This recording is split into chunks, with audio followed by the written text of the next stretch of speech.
Yo, we here. We some God of War today. Let's get straight into it. So,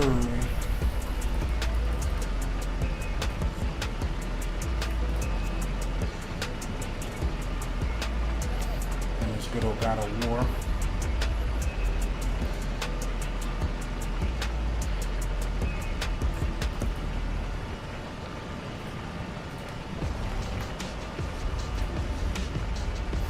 Sir, let's get into it.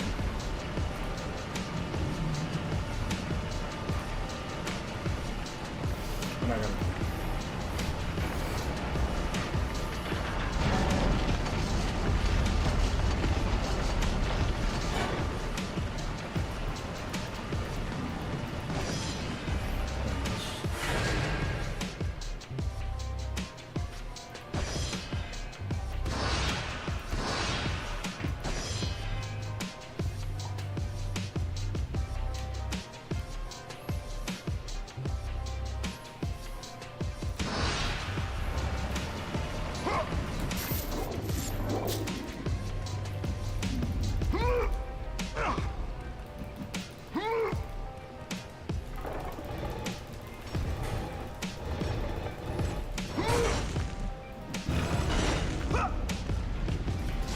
Show no mercy!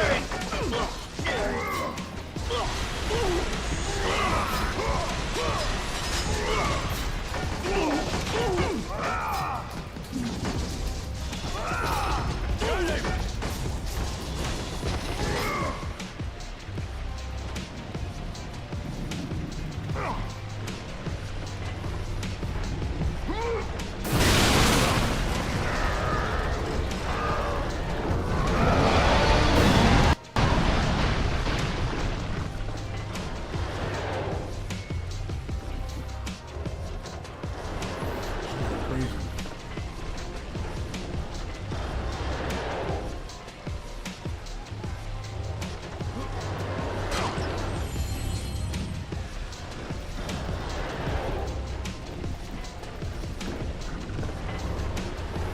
It's kind of crazy.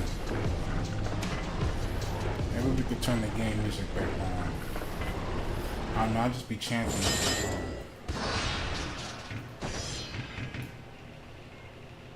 It'll just be me.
I don't even know where I'm supposed to go.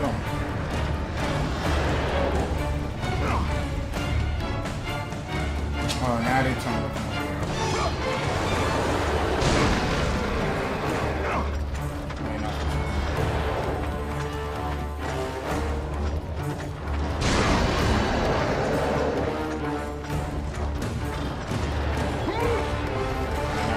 I thought I knew I could talk to you.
gotta get this shit.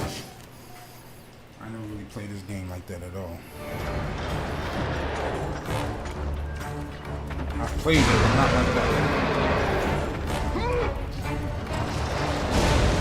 So I'm playing it now.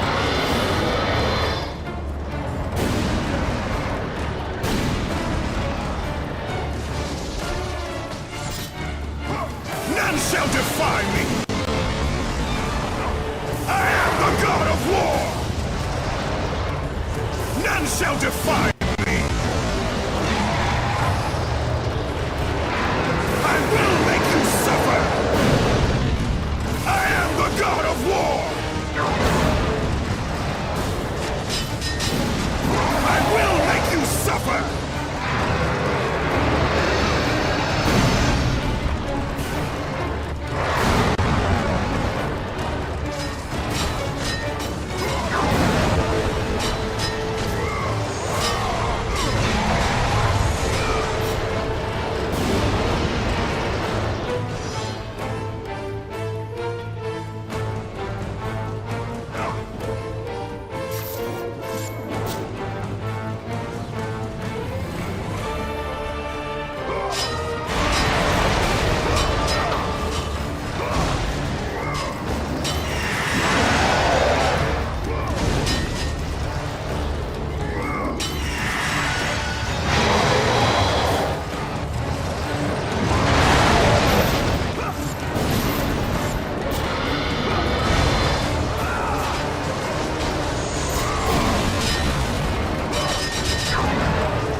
God of war!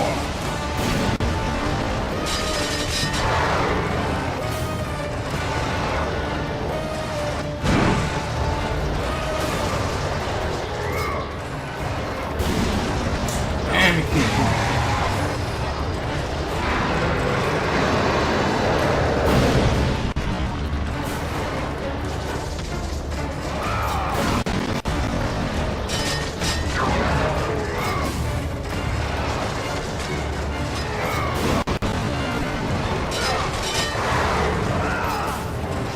None shall defy me!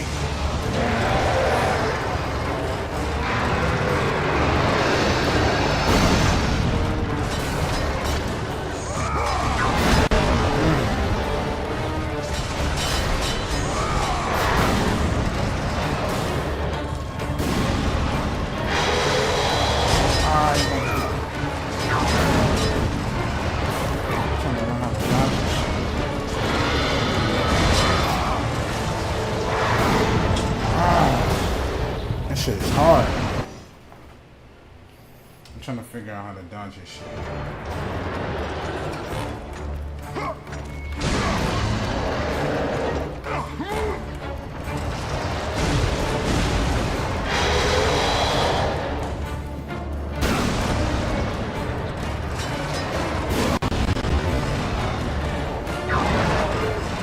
I am the god of war!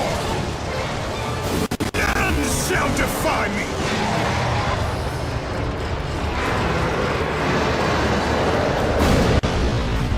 Oh, wait.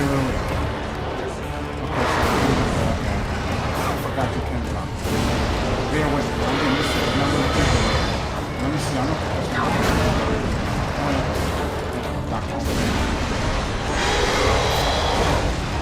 I will make you suffer! I am the god of war! I will make you suffer!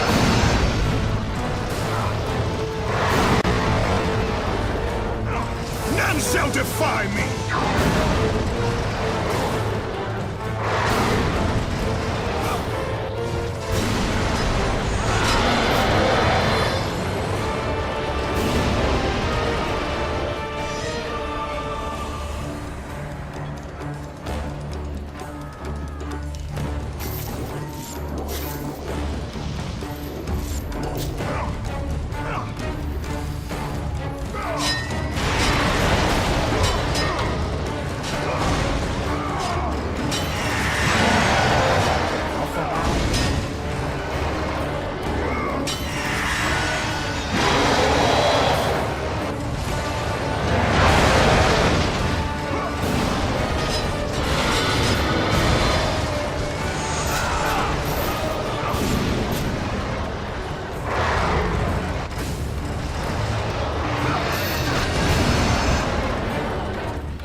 said, I never really played this game like this at all. So, yep. I'm getting it. I'm gonna beat him. That's why I want to challenge myself this morning. Like, let me play something I never really played like that. Always challenge yourself.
You suffer!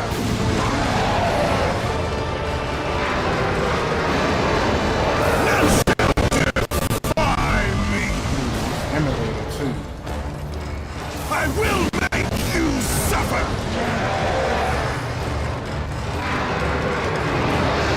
I am the god of war! None shall defy me!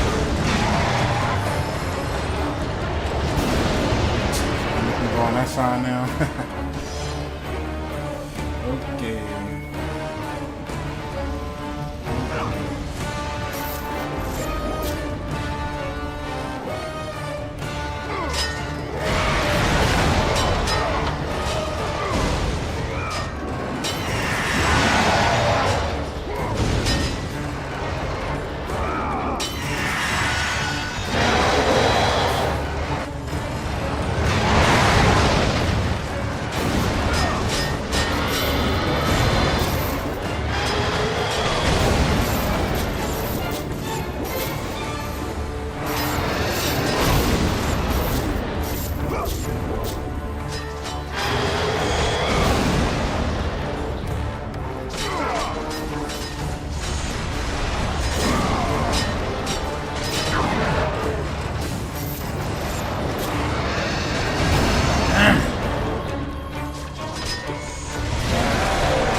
Shit is hard, I ain't gonna lie.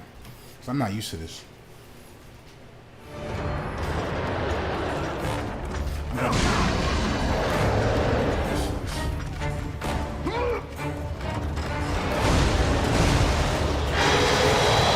I will make you suffer! I will make you suffer!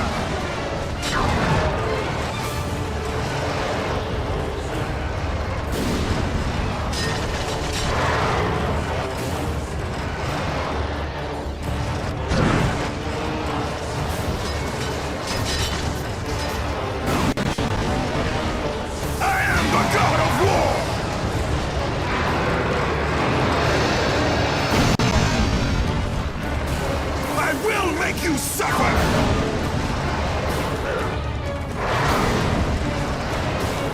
None shall defy me! I will make you suffer!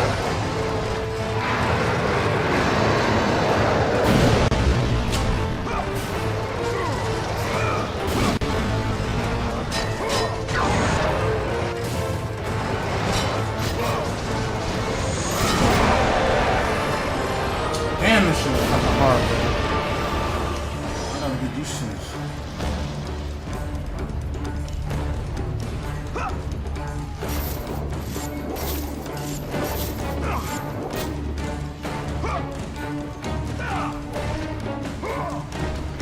Oh my gosh, bro.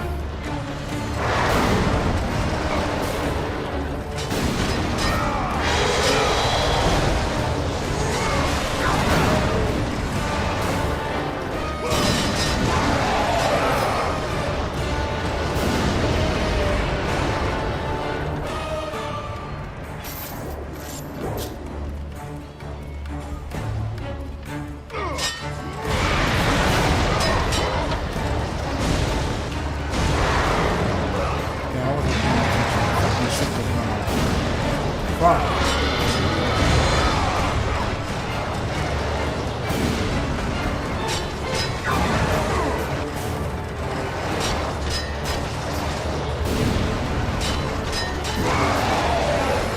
Now y'all let me dodge before I could. Round one, right? That's cool.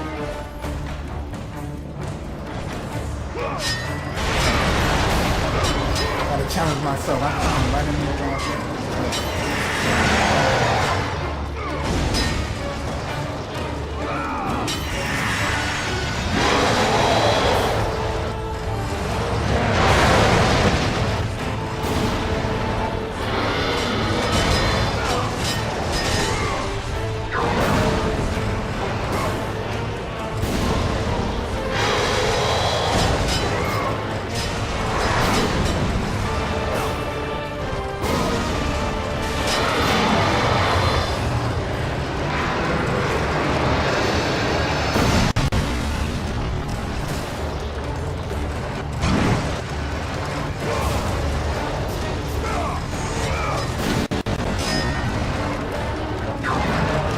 None shall defy me!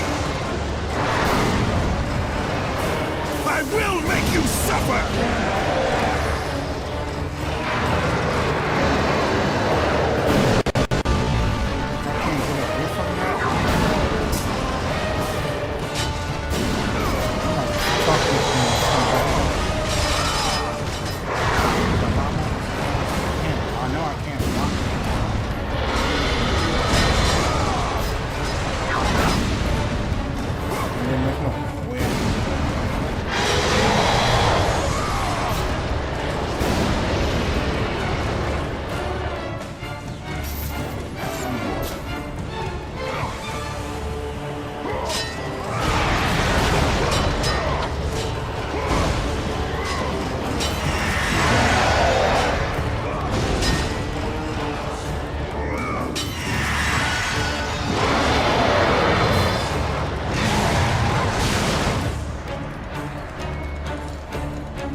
Tough.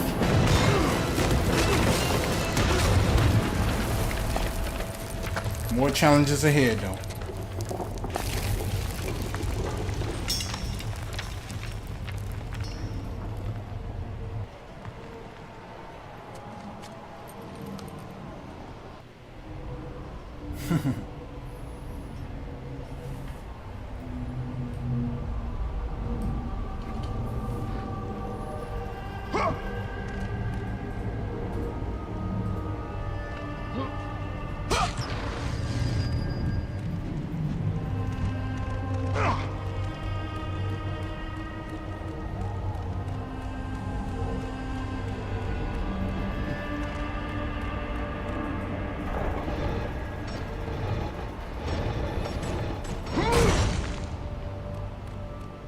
Watch your flank!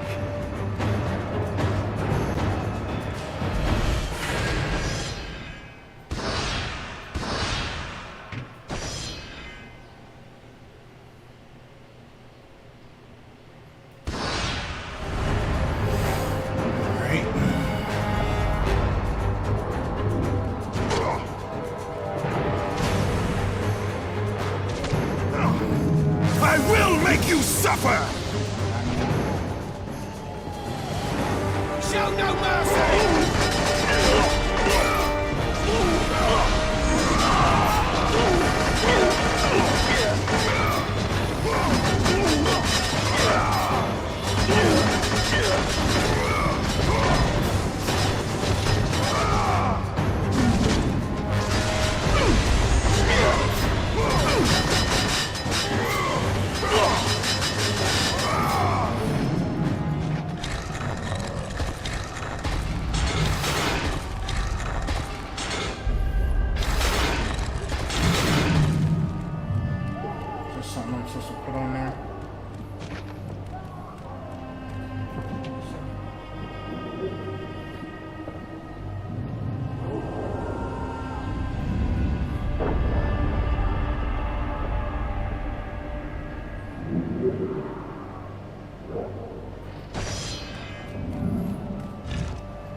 go where I'm supposed to go?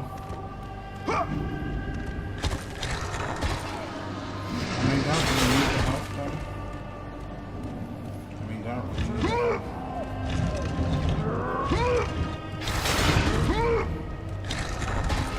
I don't really need the help.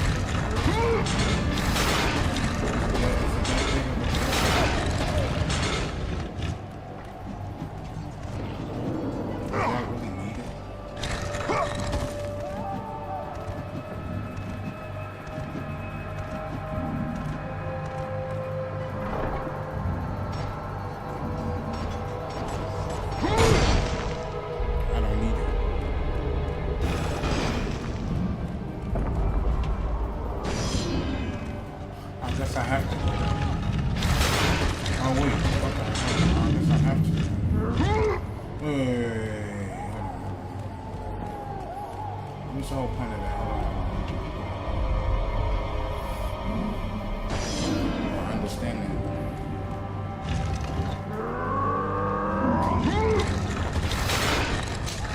Ah, fuck.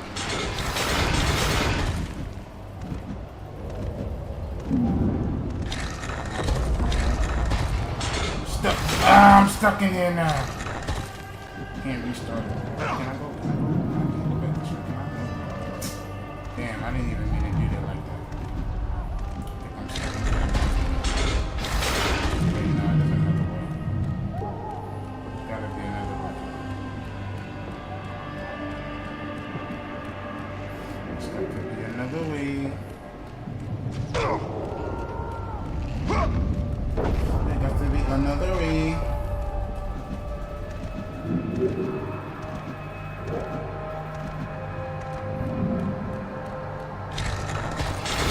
Tell me I gotta start over. Did I just fuck this up? I did, right? I definitely did. I definitely did. Alright, I'm gonna restart it.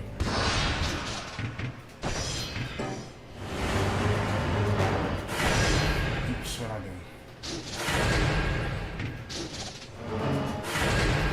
Keep doing it.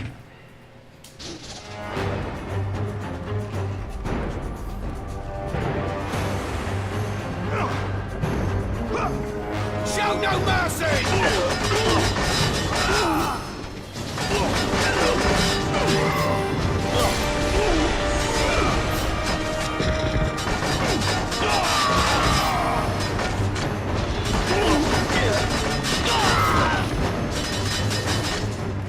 I am the god of war!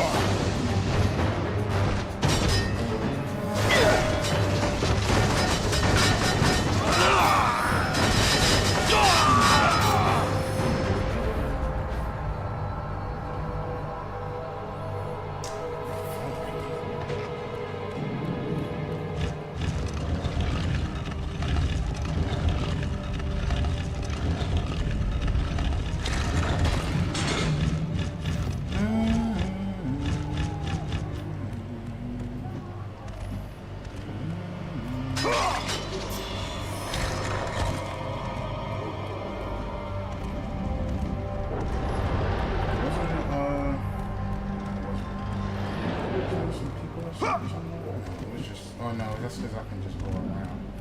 Yeah, how do I get up there?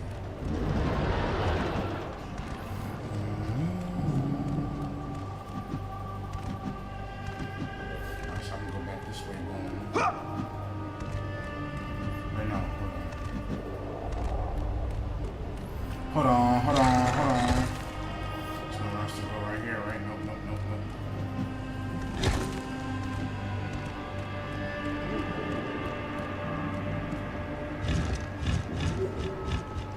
I'm not supposed to do this. No, I can't kick it. I mean, I said I can't kick it. I can kick it, I understand. How am I supposed to get back to the other side?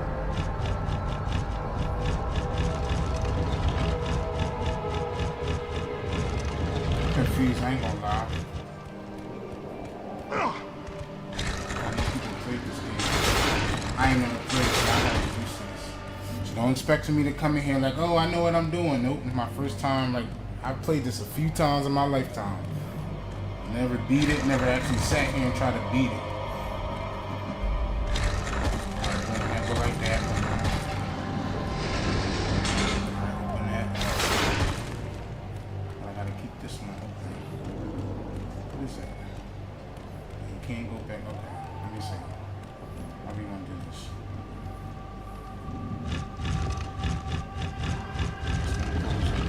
I stand here. But then I can't get through.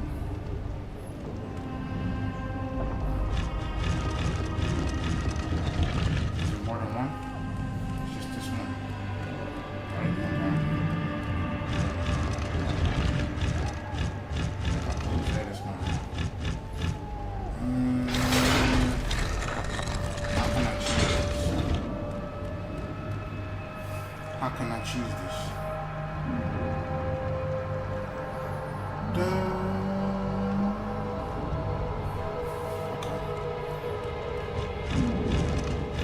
This one goes like that.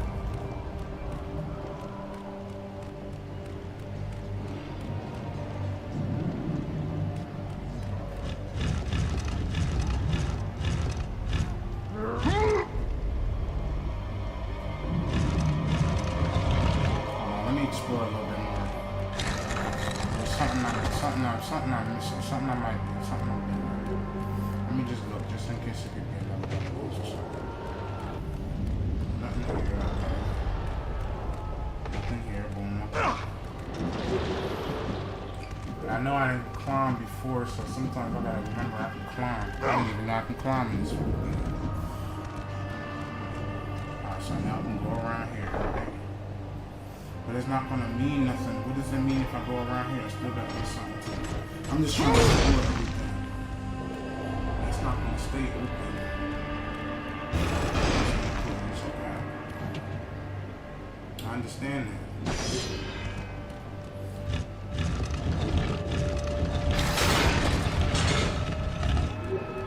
How can I do this? How can I do this? We're gonna figure it out. No matter how long it take, I'm gonna figure this shit out.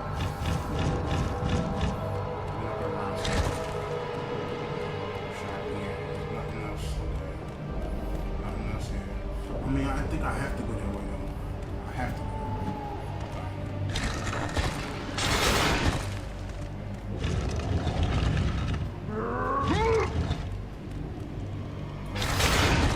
Oh, okay, I see.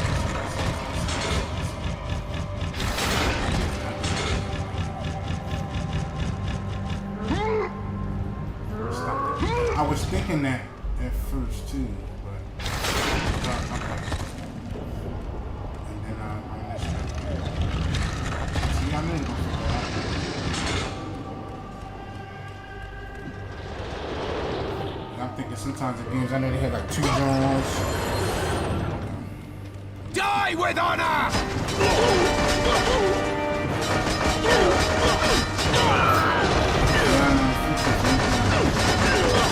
It's my first time playing anyways. Not first time, but I put this game years ago and like messed around with it and turned it off.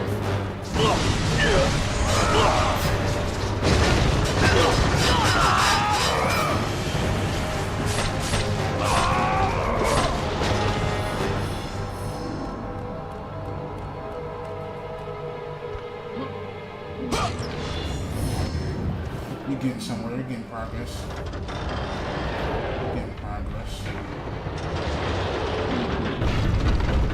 Damn, I should have gone the other way. I thought there was somewhere around the corner.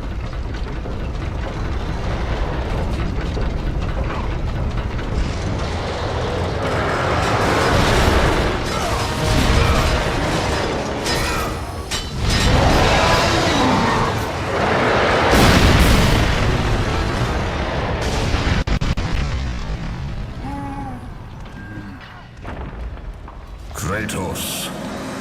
I do not need your help, Zeus. I can take down this beast.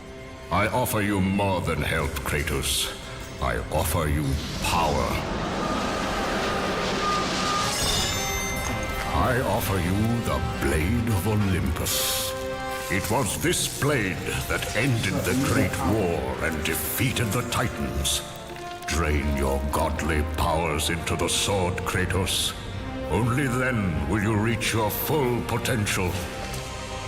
Why do you aid me now? What I do now, I do for the good of all Olympus.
I will make you suffer!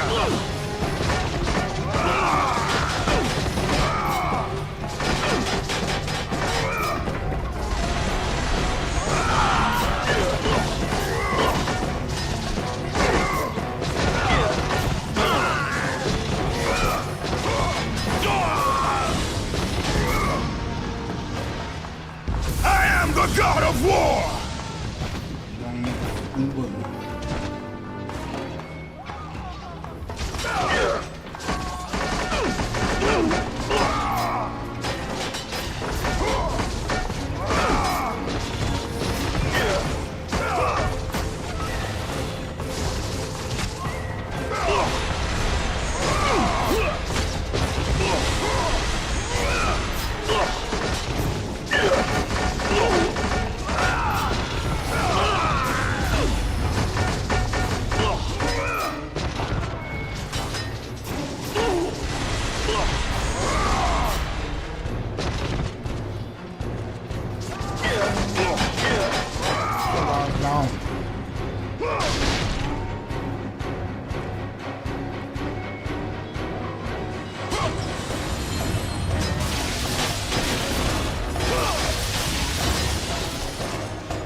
Yeah, some hot motherfuckers.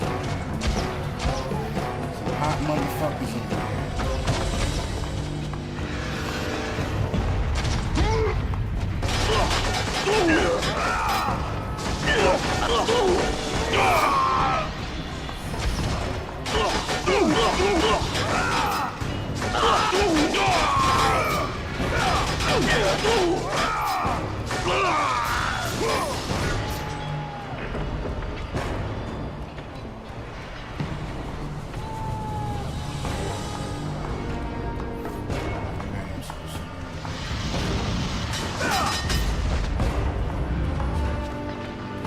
I knew it was something.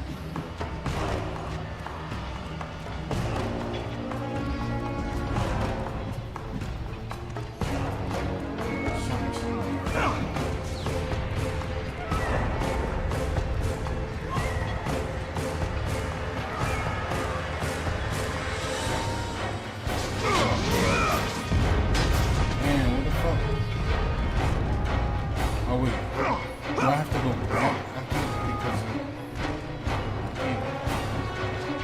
wasn't it on top?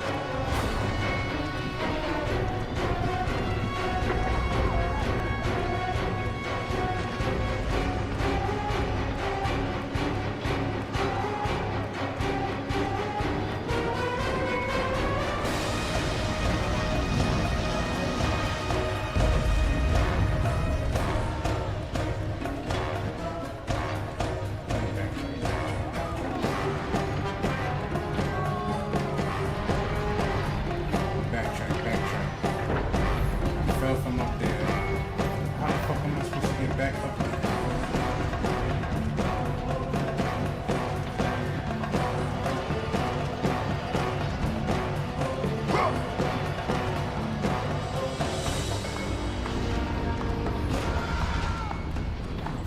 Where the fuck am I supposed to go?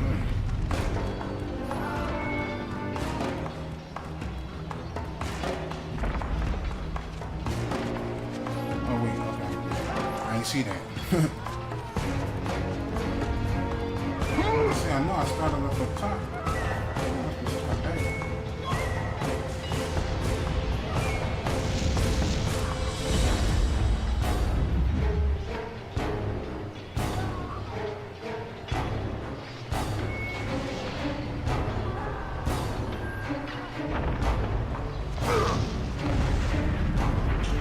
I'll just purposely make me do that so I can just combat it.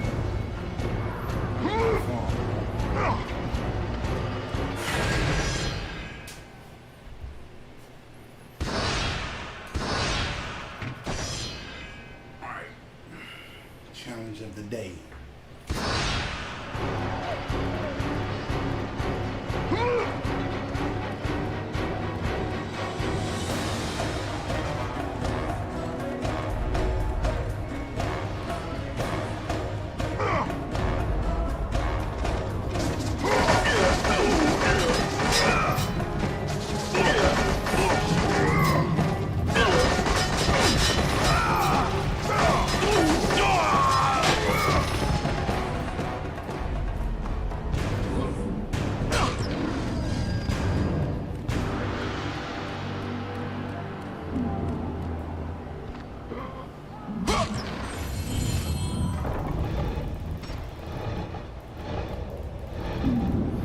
Damn, motherfucker.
I see. Okay, let's see.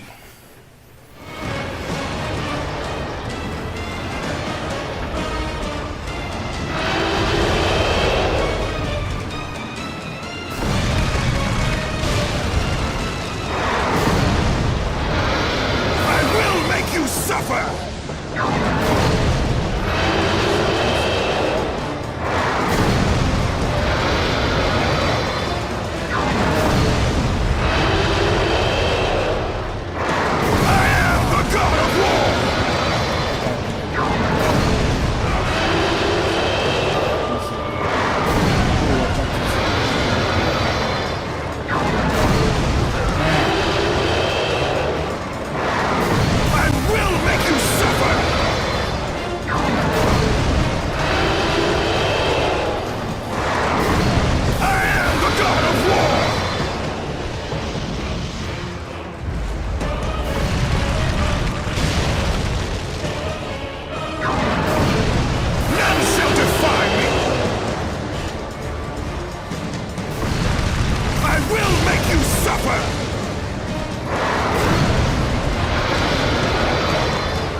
See if I can shock him and then, okay.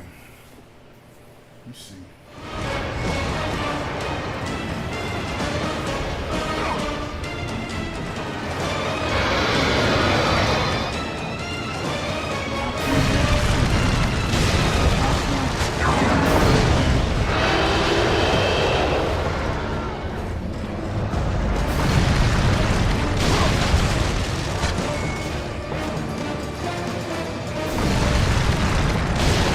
None shall defy me!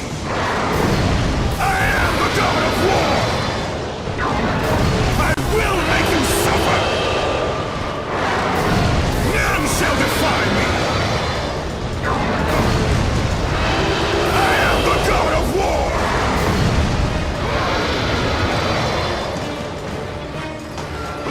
I will make you suffer!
None shall defy me!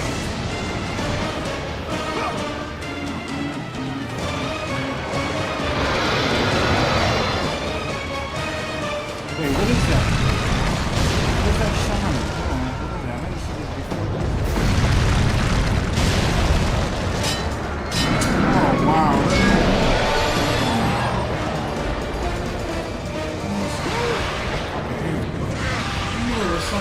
With your godly power drained into the blade, it will have the strength to destroy all who defy the gods.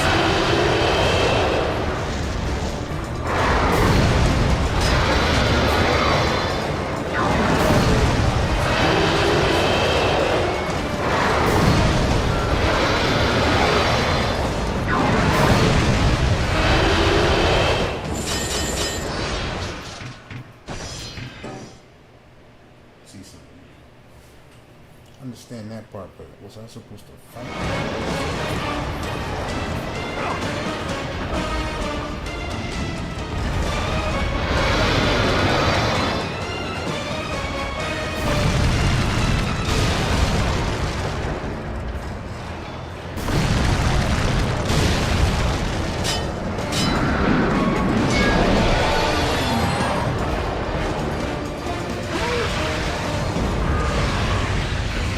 With your godly power drained into the blade, it will have the strength to destroy all who defy the gods.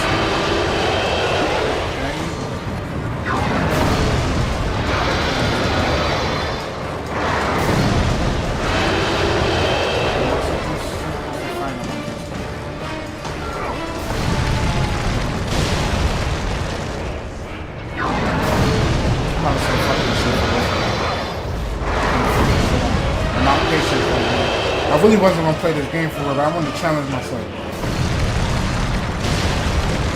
I'm really about to change this shit. I don't got the patience.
Let's change this shit up.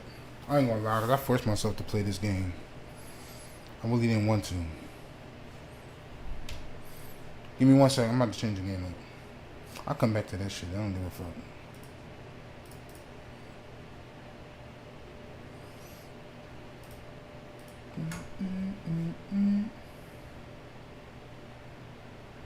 I forced myself to play something I know I don't really want to play.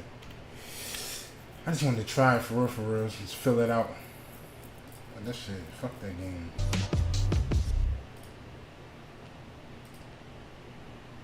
I had no type of hints or nothing. Give me 1 second. We come back to that later, y'all.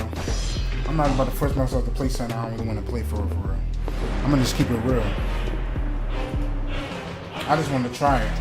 That's what I told myself. I'm gonna try it for a little bit. If I don't really like it or fuck with it, I'm gonna just try it later or something. So that's how that went. Alright, boom. We're gonna go back to. I was playing that Tekken yesterday.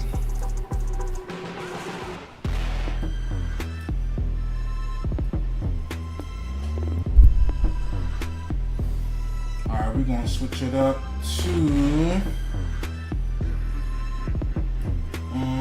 What's that game I was playing?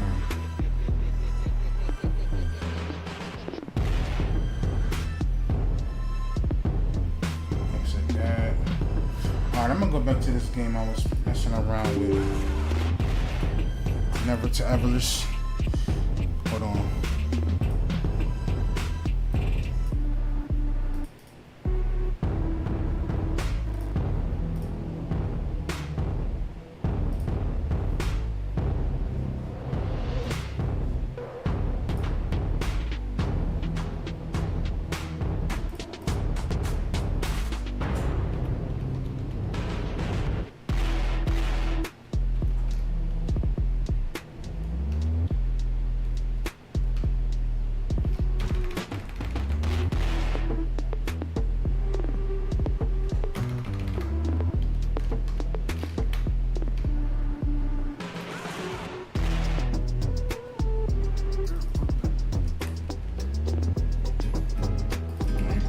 switch it up.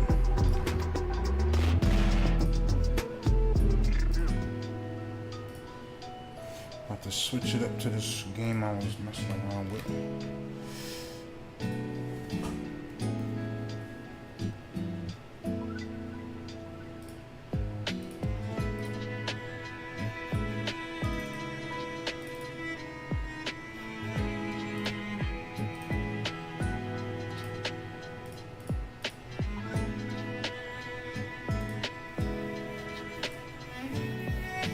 Alright.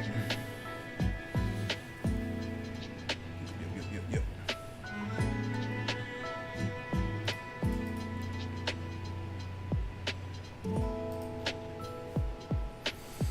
Alright, let's have to mess around with this game.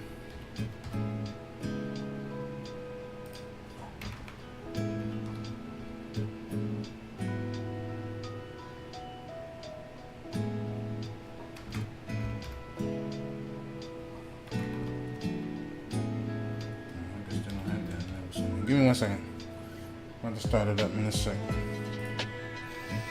I was trying to see if they had it in the, some games they don't have in the gaming categories.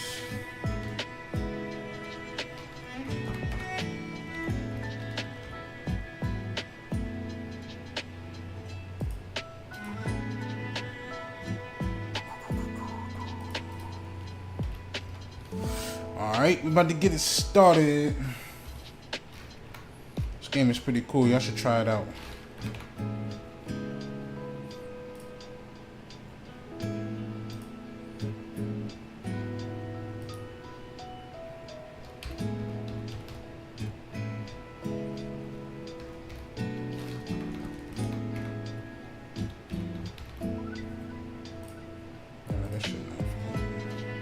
Alright, here we go.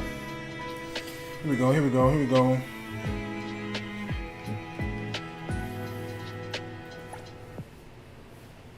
See where I left off at. This game is pretty fun though. I should try it out. Never to Everness. It's pretty fun. Pretty fun.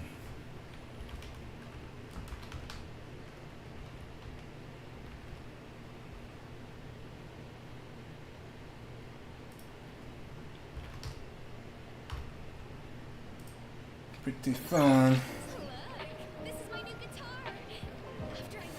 Alright, say goodbye to Chiz. Where you at, Chiz? Let's see where you at, Chiz.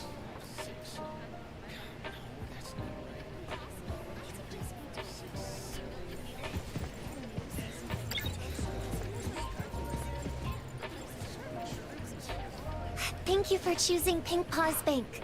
From now on, all the funds you earn in Hethero will be blessed by Lord Loudon for safety and security. Word. Okay. Funds play a key role in living in this city. Many shops, like Cool Express, hire temporary workers.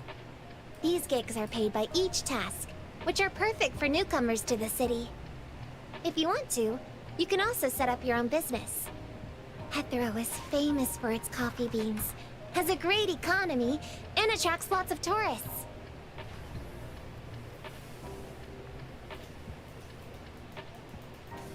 Okay.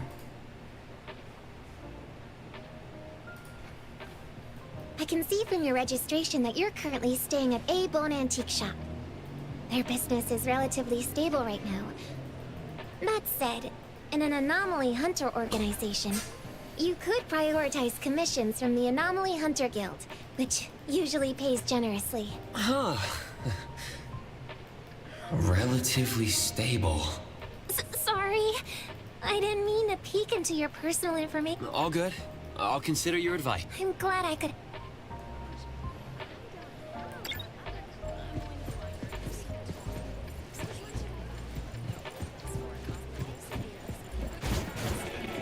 Yep. Volume 2 is officially on sale! Nothing's gonna do. Yep. Huh. The wind's just right. Perfect angle.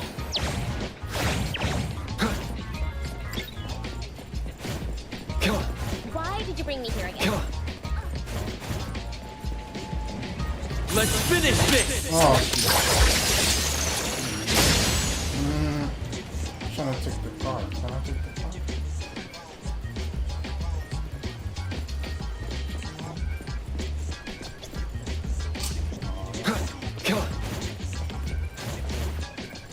Come on. The wind's just right. Ooh, can I fast travel?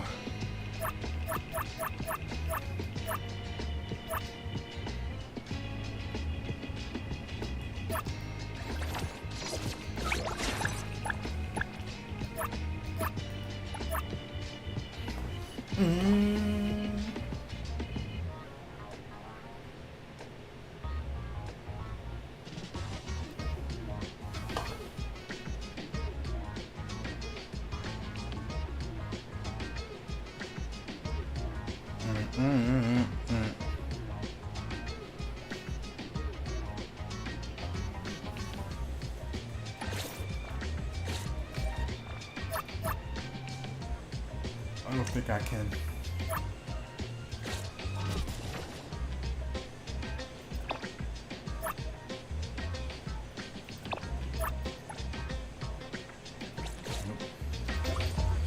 Perfect angle. Actually, let me take this car. I gotta get the car from the street.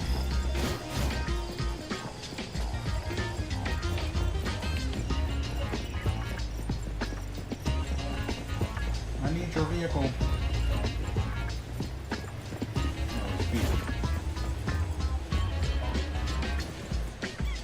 Official business. So I was We pushing the need your wrong button. cooperation. Sure thing. Go right ahead.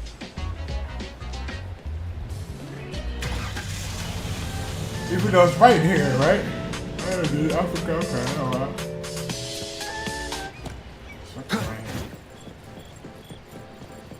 I didn't even realize that.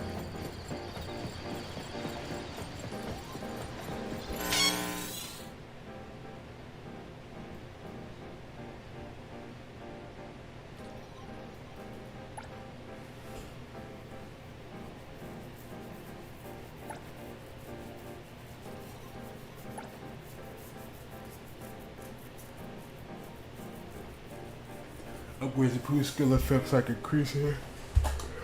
Damage ratio, cooldown reduction.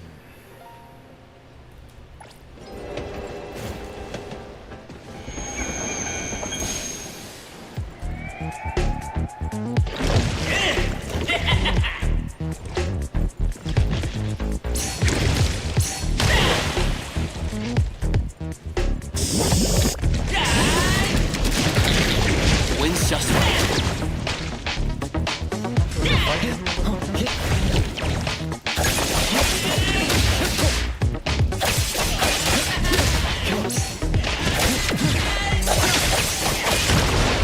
I'm here, Coco. Here comes the whirlwind. Leave it to me. I'm here, Coco. Please see it coming into me. Trust me. Let's go. I will see through the net.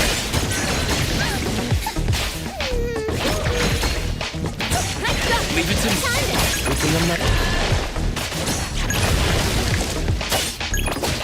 Turn it. I heard your call. Rest for a moment. Let me take over. I'm here, Coco. Ready to save the day. Trust me. Good thing I'm not. Let's go. I heard your call. Let me take over. What? Don't blink. Leave. I'm here, Coco. Ready to save my turn.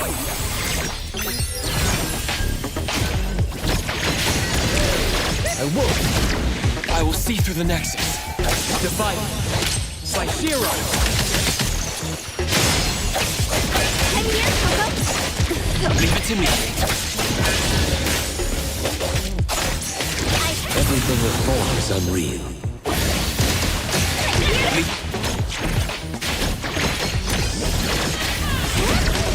Rest. Time to switch up the beat. Let's go. Leave it to me, Morty. I heard. I'm here to Let me.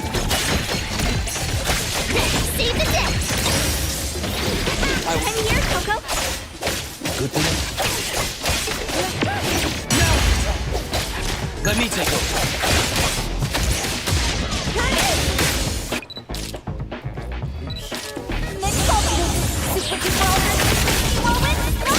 Leave. Time to switch up. Make splinter and fracture. I heard your call. Game's on. Trust me, I won't let you down. Time to switch up. Focus. Good thing I'm nothing. Selfless, formless. I will see through the nexus. It's fine.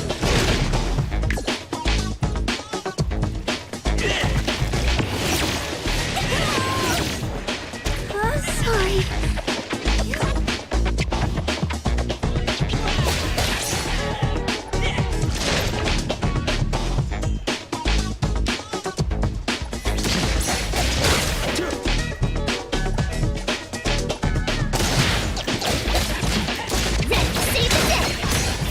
Rest for a moment.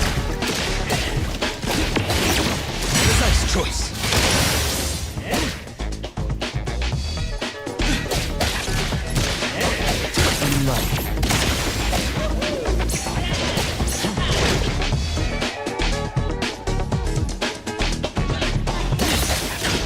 That's unexpected. Is the wind picking up? Please, take care of them. I'm so... Can I get a new game? Sorry.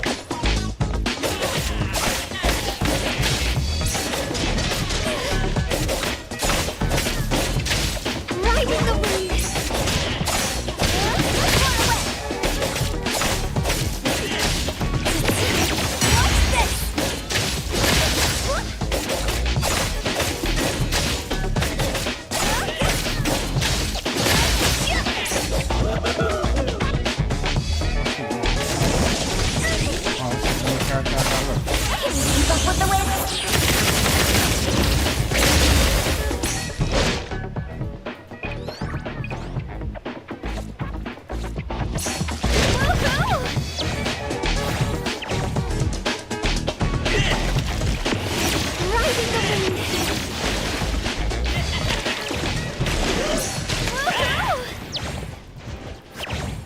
I'm running away.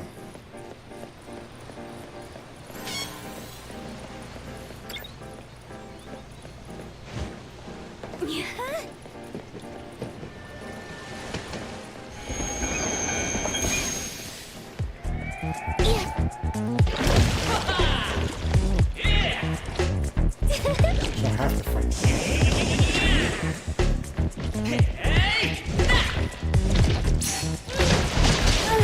Only I was a little faster.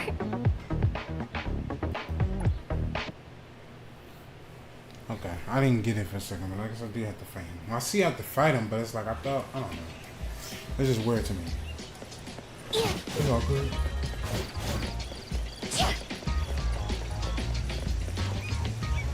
Official business. We need your cooperation. All right, but this is a new car. Try not to ding her, okay?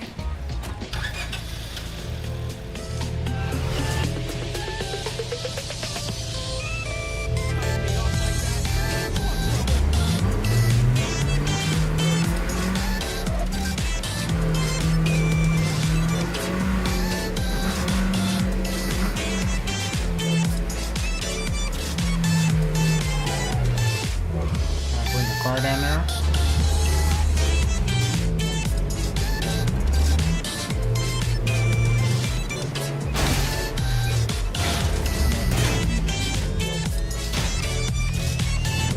I just wanna mix up.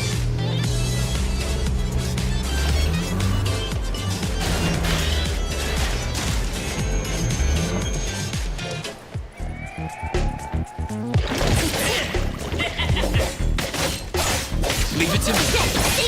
Rest for a moment. I will see through the nexus. I heard your calling. I won't let you down. I got this. Leave it to me. Time to switch up. I'm here to help. Let me take it. Good thing I I'm heard what? Defy. Saishiro. I'm here. I'm ready. Save the day. I won't let you down. Here comes the whirlwind!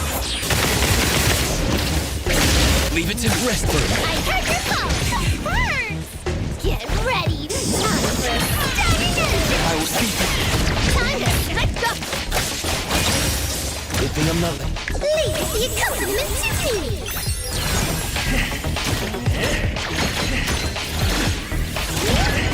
Let me- I'm here, Coco! I heard... I won't let Very good. Focus.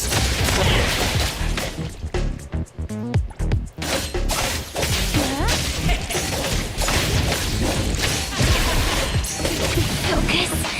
Focus.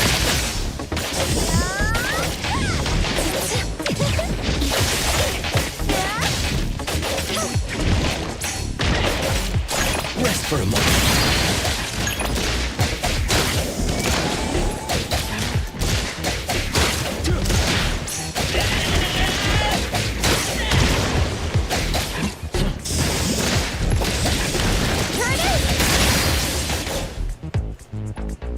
What's the blink?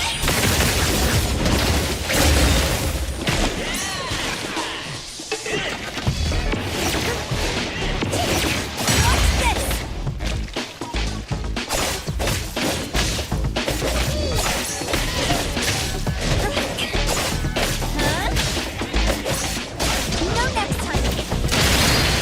I'm here to help then. Save it my turn.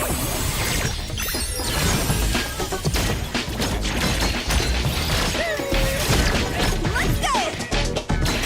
I heard Rest for a moment.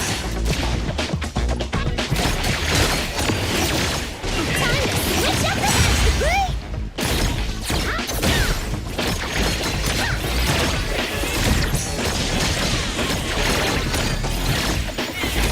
I got this. I heard. Let's go. Rest. Trust me. I'm here first. I heard your call. Serious? I'm here. Time to No. Leave it to me. I heard your call. Time to switch. I won't.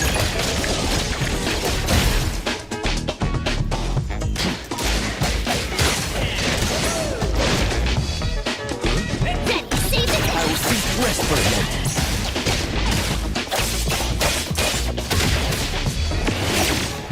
Let's finish this. Perfect timing. I heard. I won't let you down.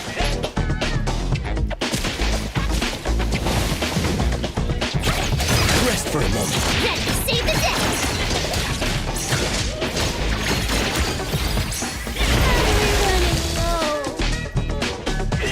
Wow.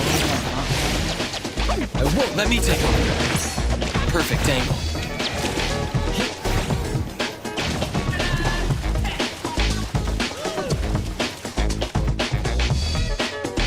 Oh my. The wind's just right.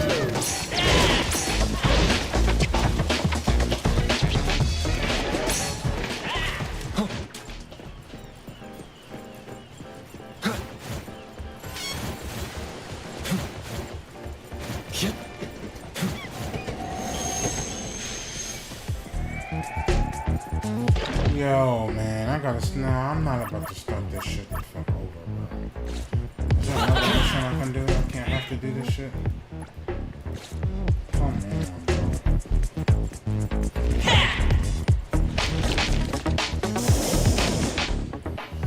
Alright, well, give me a sec. Give me a sec, y'all. Jesus Christ, bro. I didn't have to start that shit all the way. Hold on, give me a sec.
Another new day. Hey! Hey, the wind's picking. Great. Who calls upon the name Good thing of I'm not late. Haniel? Wanna hang out?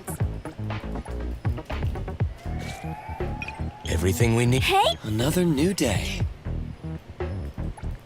Hey! Greeting. Hey! What should we do today?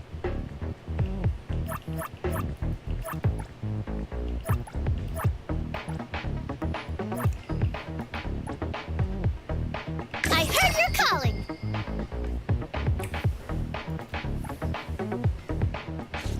Hey, the wind's picking up.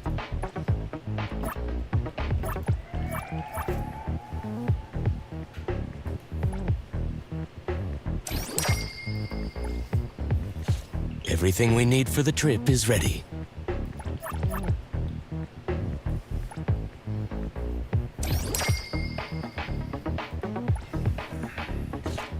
Who calls upon the name of Haniel? Wanna hang out?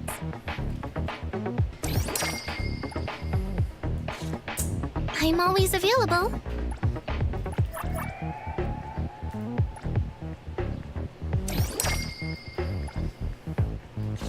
Me! Hey! Another new day.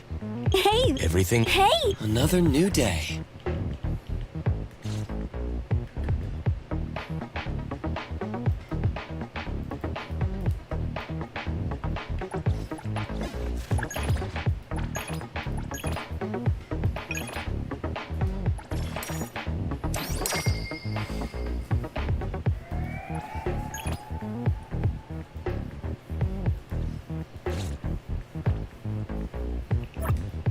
Who calls upon the name of Haniel? I'm always available. Me! Me! I'm ready to go!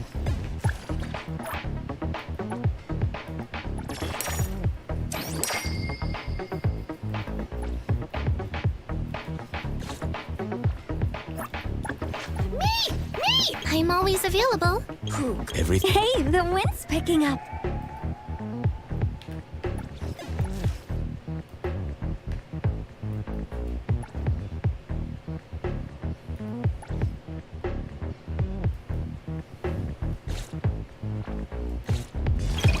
Let me take over. Come on! Time to switch up the beat. I won't let you down. I will see through the nexus. I heard your call. Rest for a moment. Let me take it. Fate Splinter and Fracture! Walk the Titan. Good thing I'm not late. I will see through the nexus.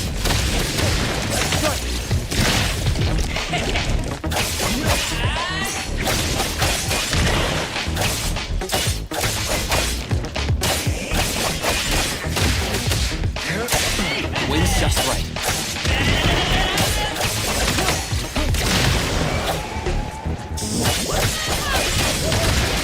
My mistake. I heard your calling. Good thing I'm not late. Time to lead the accompaniment to me.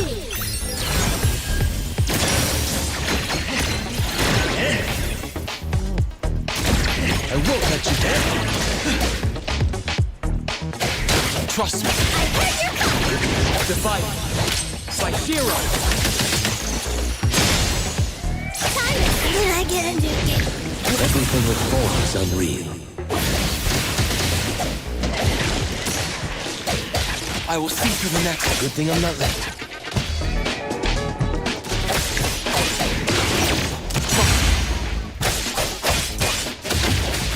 Perfect day. It's fine.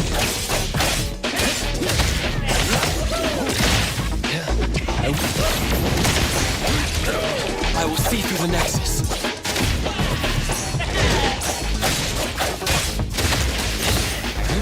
Rest for a while. Sever. Trust me. Good thing I'm not late.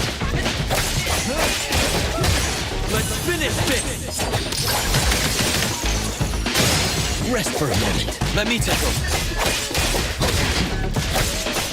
I won't. May you find eternal peace. I will see through the nexus. Precise choice. Let me take over.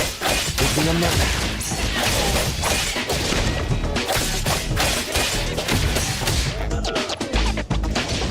Please, take care of them.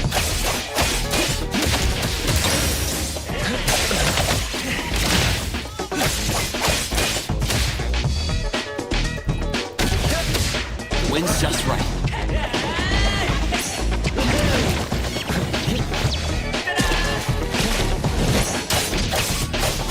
Fate splinter and fracture!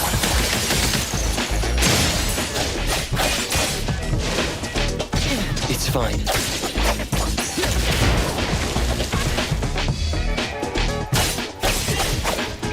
Perfect time!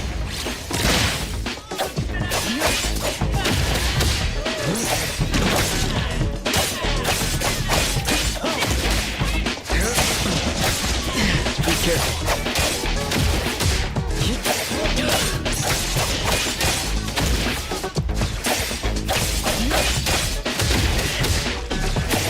Now it's time!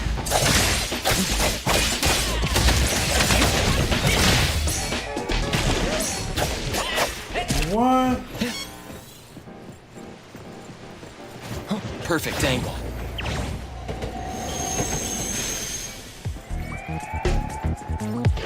Yo, I don't know what the fuck to do, bro. Hold on, man.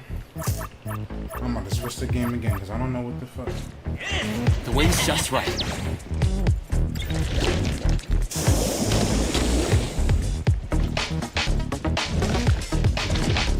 Perfect angle. What the fuck?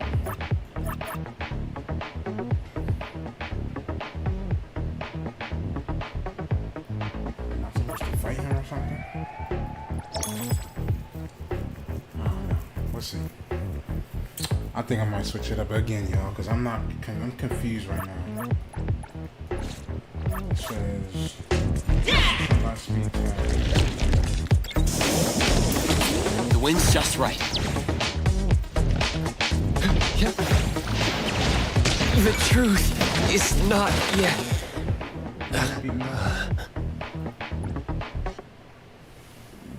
Excuse me. I don't know. I don't know. Maybe it's just my mood right now.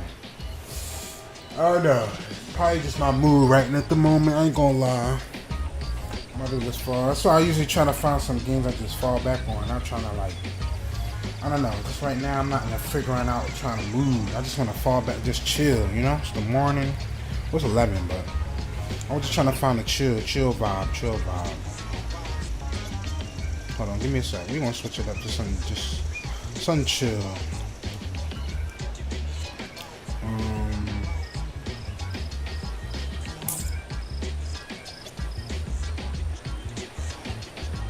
I know what we do.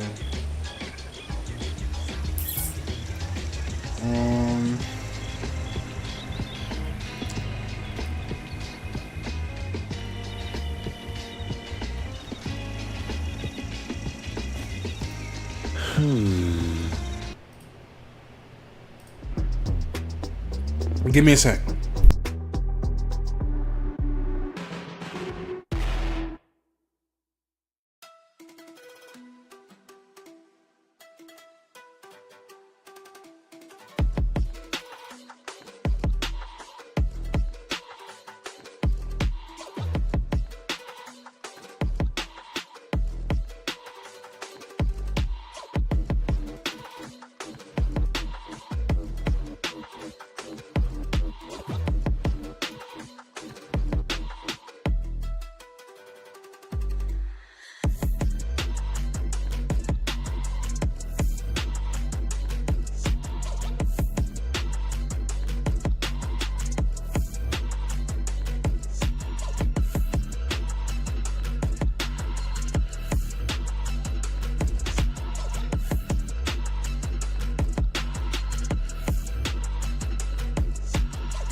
Give me 1 second, 1 second, 1 second. I'm gonna start it back in a sec.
Alright, y'all, I'm gonna go back to the 2K I was playing yesterday. I was having fun with that.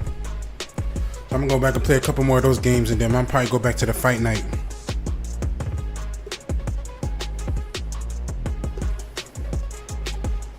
Let's find something a little bit more chill. Maybe we get all crazy sweaty later on. I don't feel like it right now, to be real.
It's about to get real loud, so I'm about to mute it real quick.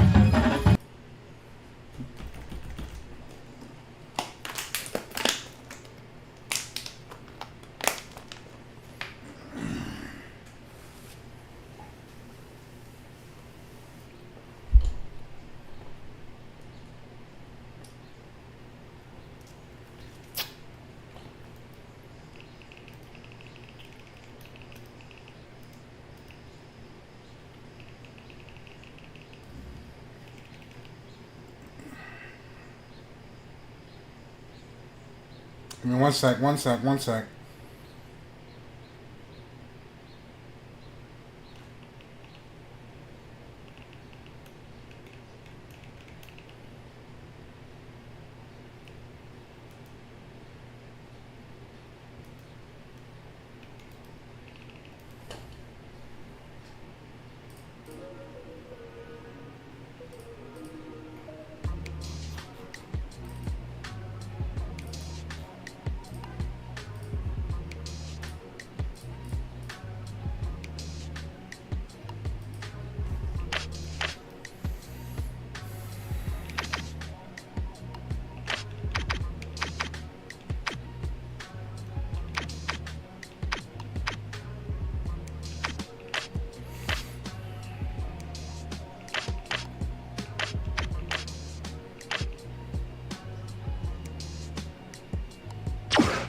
I get in LeBron.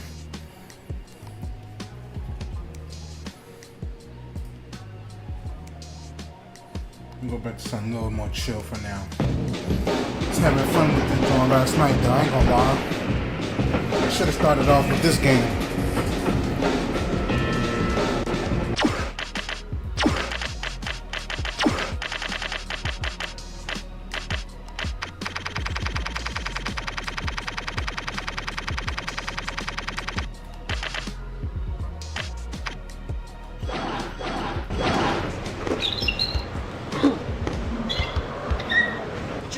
Oh, Carmella got the armband.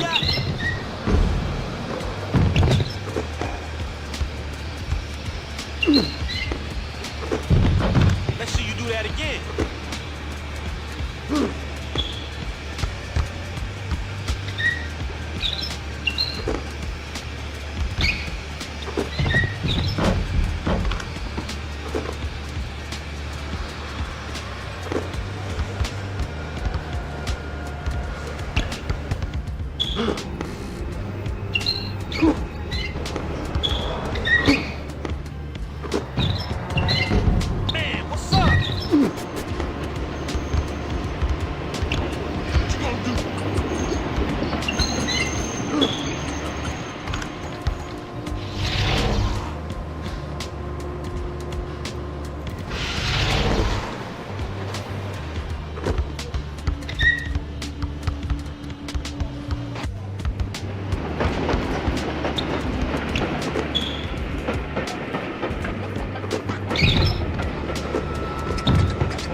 Fucking out of bounds. Let me see what you got.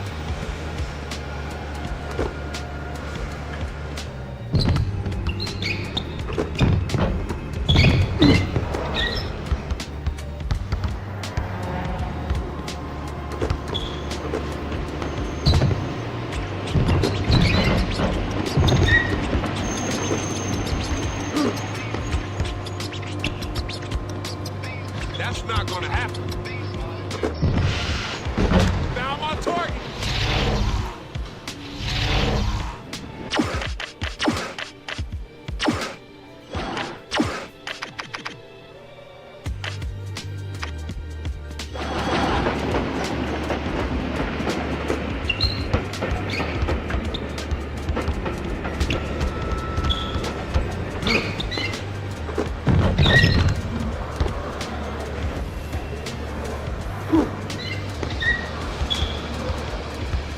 What? You ain't going nowhere. Come on, drop.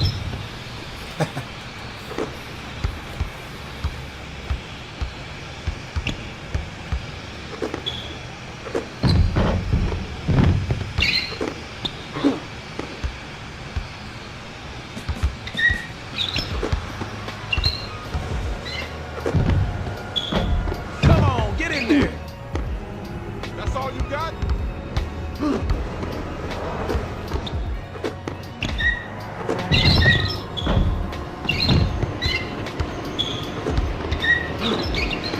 Ooh, we got That's all you got?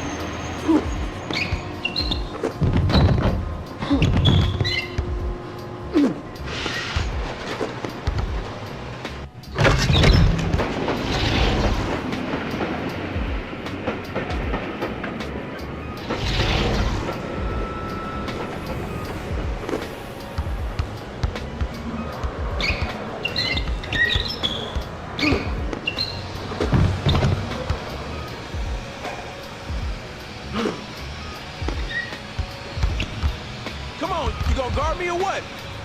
Come on, get in there. knock the shit out there.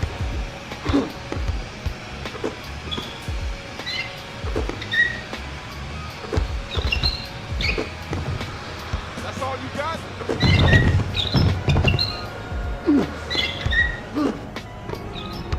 Watch out there now.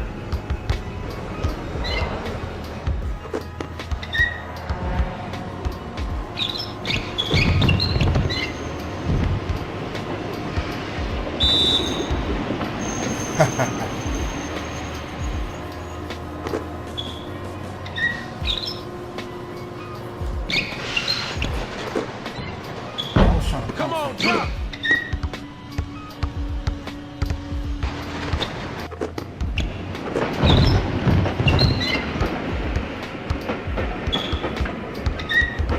Take hold.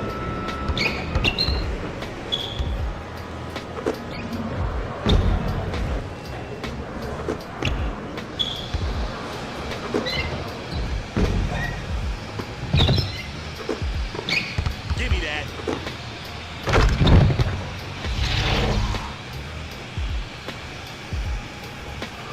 Oh, this that Carmella with the braids. Oh no.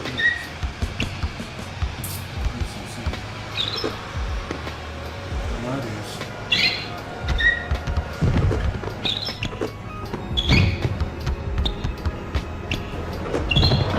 Yeah, baby, yeah. Yeah, baby, yeah. Yeah, baby, yeah. Come on, bring it.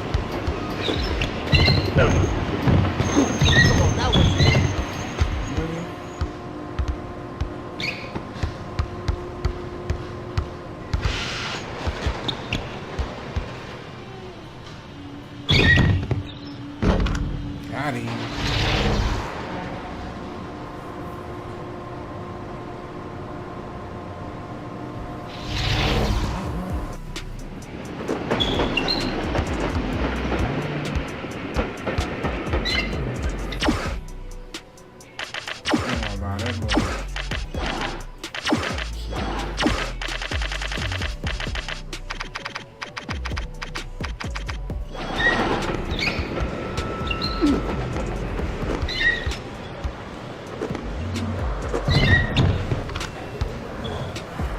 little 2 shots.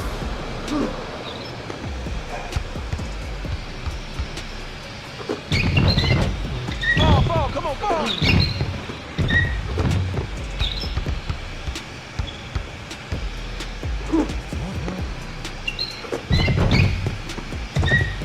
Go get the rock.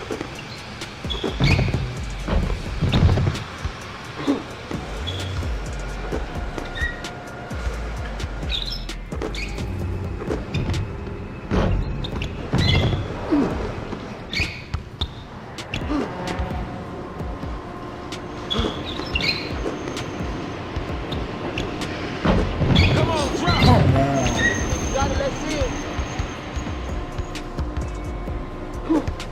Where's your dribbling skill? Shame I'm gonna miss that shit.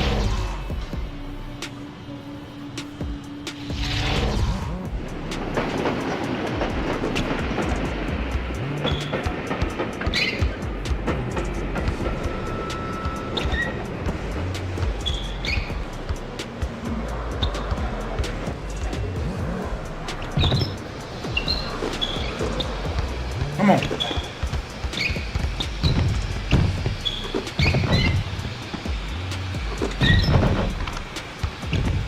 You lucky. You lucky. Lace him up, baby. Let me see what you got.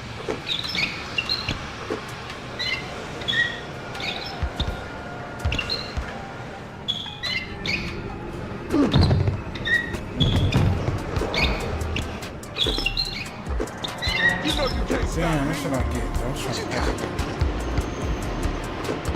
You ain't going nowhere. That should've went in right there. All day long.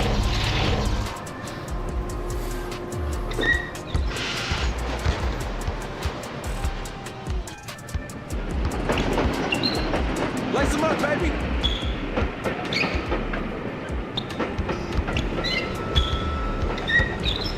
What? You ain't going nowhere. Trying to pass it out, but whatever. Work.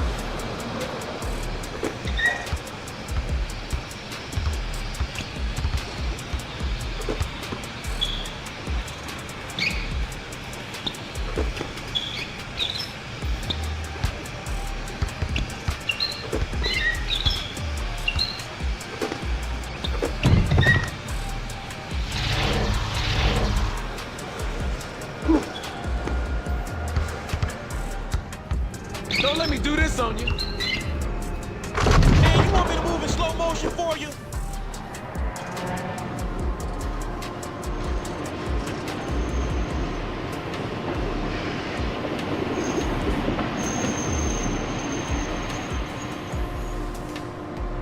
I'm gonna make some coffee after this game, y'all.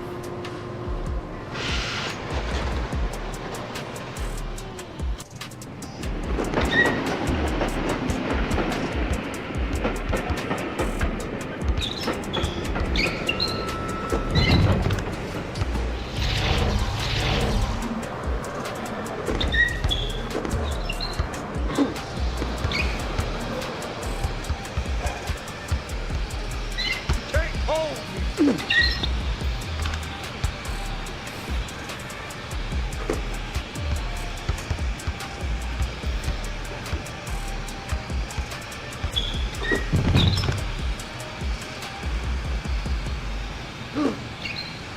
Give me that. You just standing there. Wow.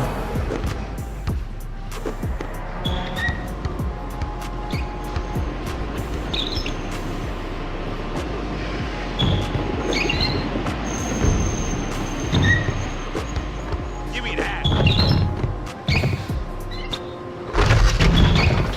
What you talking about?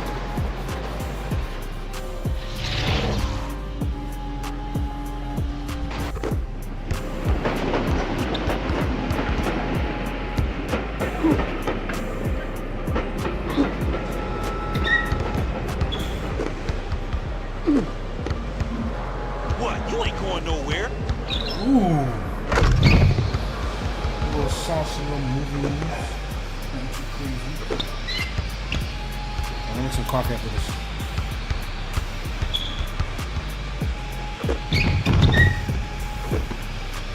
Tired.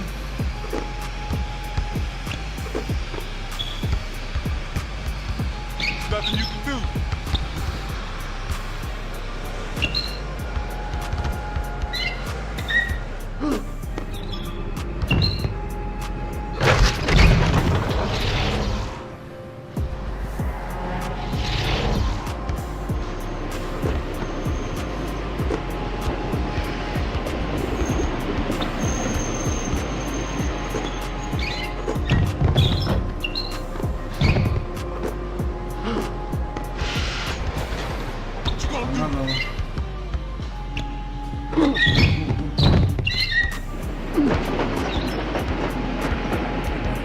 Let me see what you got.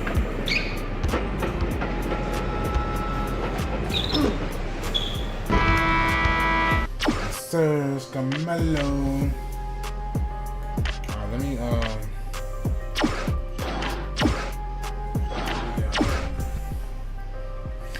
some coffee a quick second, y'all. Be right back.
So, come to find out,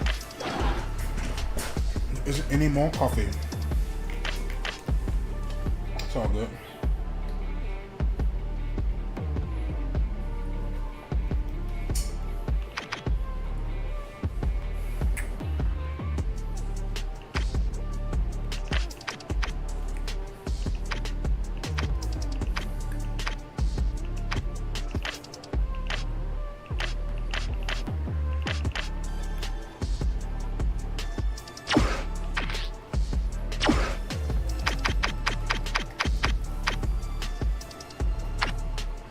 I'm giving him LeBron.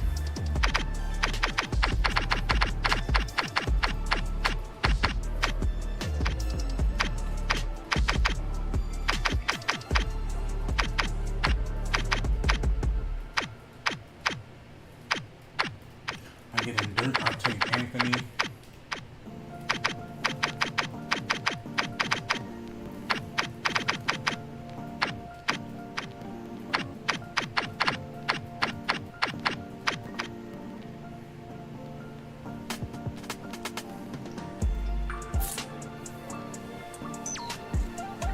Yep.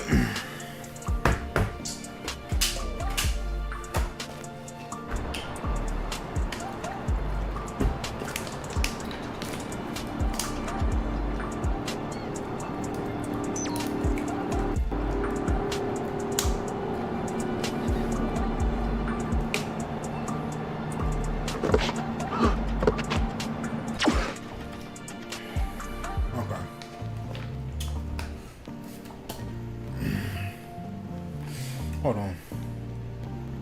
Let me do something real quick. I just thought about something in my head. Give me a second.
One second. I just thought about something. I just wanted to put something up here. I just thought it's pretty cool.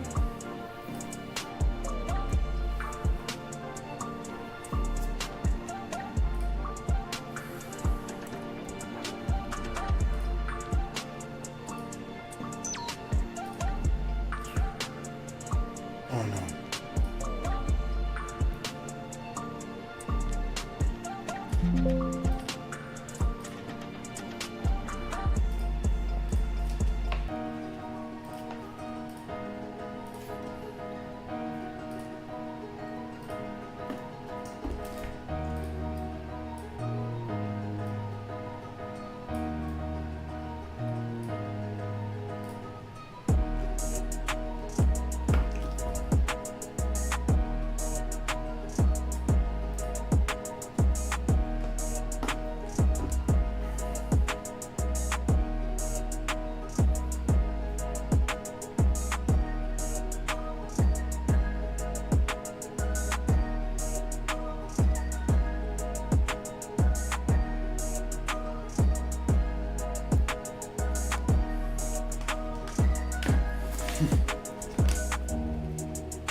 nothing you can do.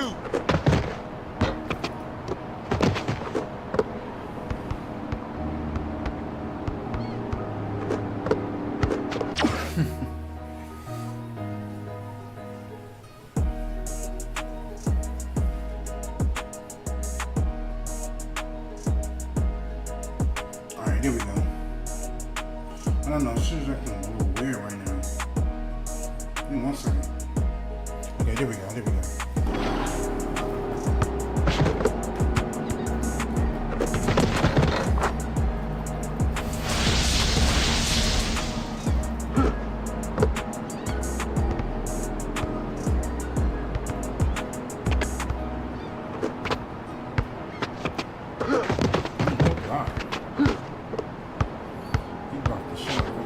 Don't let me break your ankles. Man, where's my shot? Stay with me next time.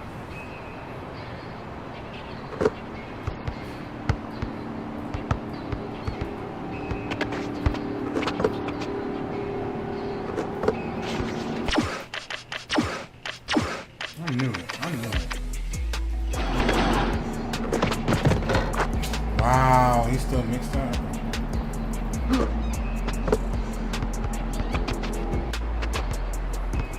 Don't forget your ankle brace.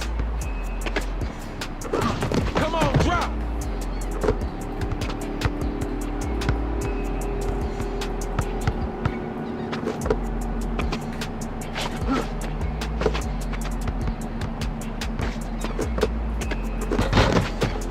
What's up?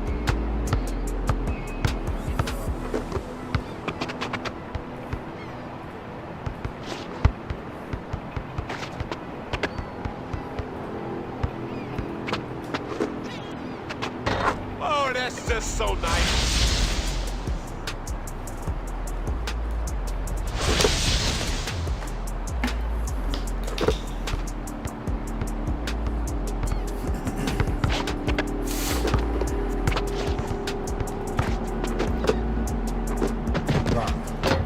Man, what's up?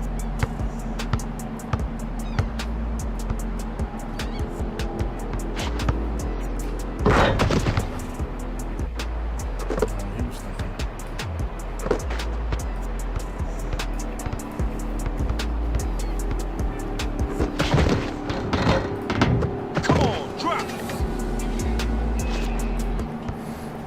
You can't hold me. Did I just turn the music off? My bad. The hell? Shit, hold on. The fuck? Why did I turn the damn music off?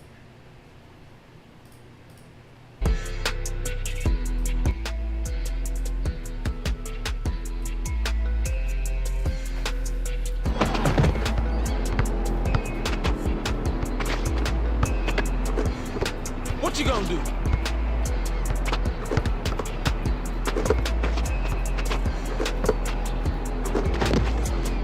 It's gonna be easy.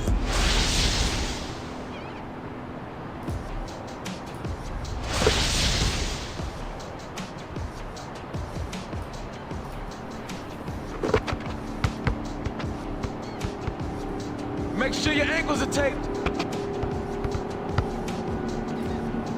Man, you think you got game?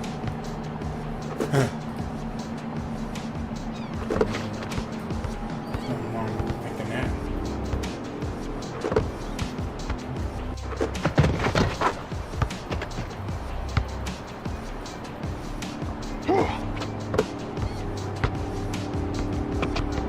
Let me see what you got.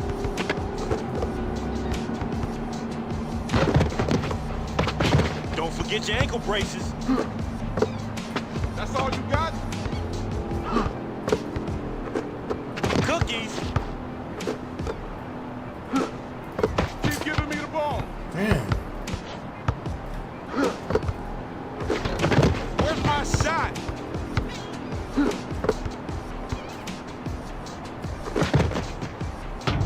Damn. Where's your dribbling skills?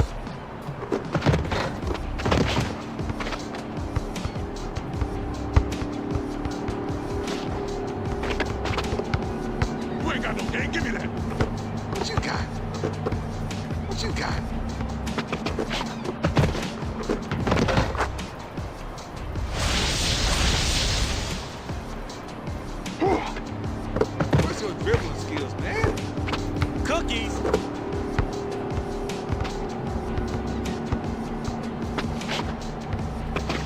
ain't gonna cross me. There's nothing you can do. Like that.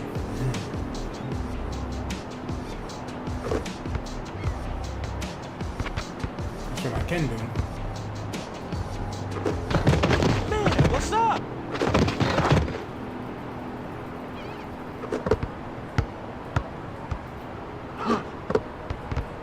You trying to break my ankles? You're not gonna cross me. Too soon.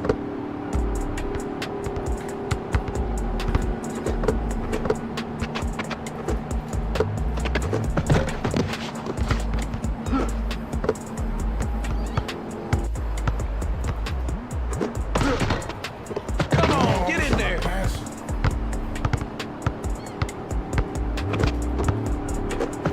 He's so fucking lucky, bro.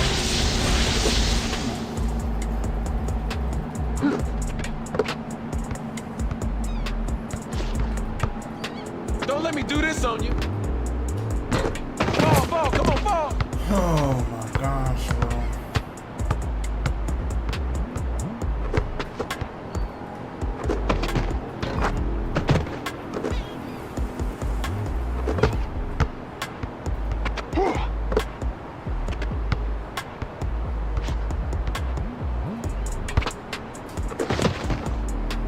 Oh, that's just so nice.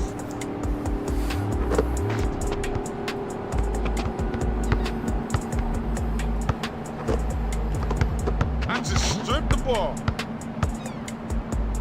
You like that? I'll be teaching Go. lessons all day. Talking about, let's go, let's go, let's go, let's go.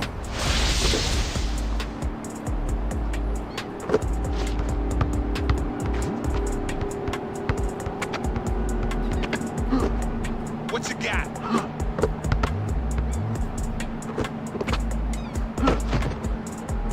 Who's supposed to hit that?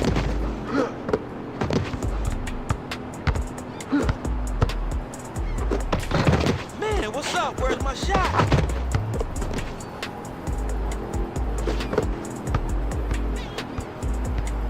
What you gonna do?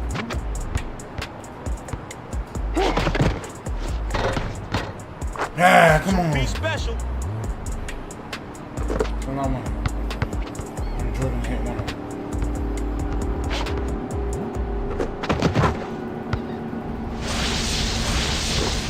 Yeah, we're gonna watch some crime after this. Fall back and watch some crime videos. Don't get intimidated. Hey, where were you?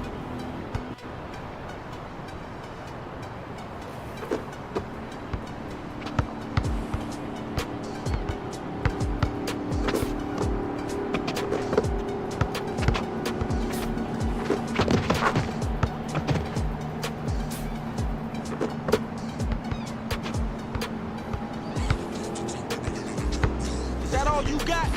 What you gonna do? You gonna dream about that one. I gotta try this 2K12 street mode. It's fun, man. I'm trying to tell you, it's fun. Don't sleep on it. I know it's an old game, a little choppy, but it's just shit, still fun.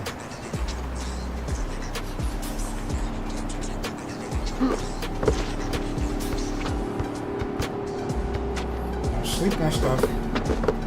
You gonna be sleeping on shit. Let me see what you got.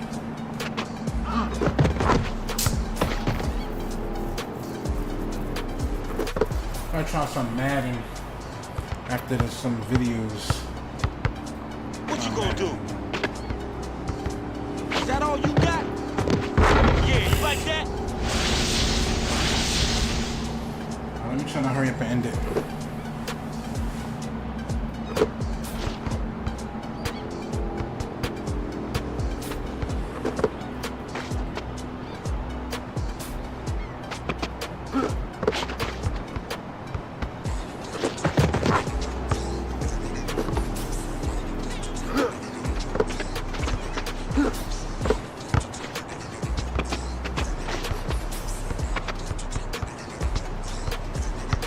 You trying to break my ankles?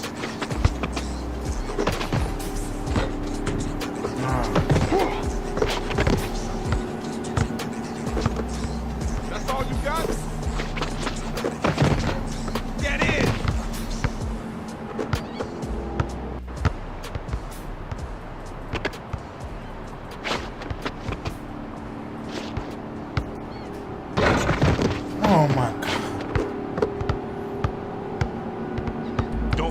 ankle braces. Yeah, I knew that's out of bounds. I knew it.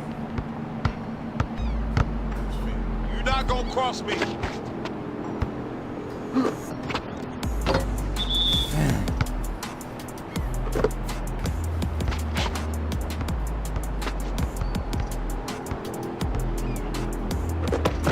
Man, where's my shot?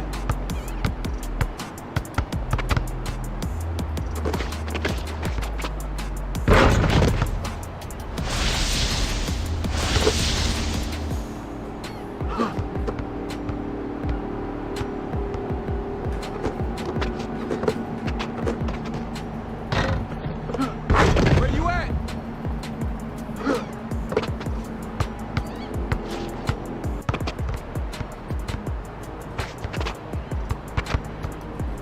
You can't do nothing. What you gonna do? Let me see what you got. What you gonna do? Let me see what you got. Fall, fall, come on, fall. That's all you got? Cookies. Hey, where were you?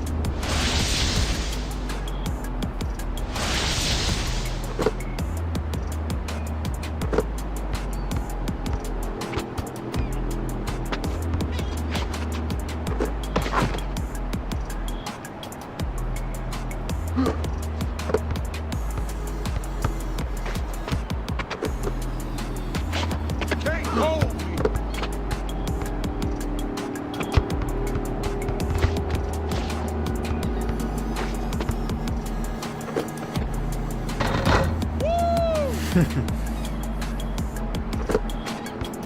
Yeah, we're gonna do some crime videos after this. That's all you got? Get in! Man, what's up?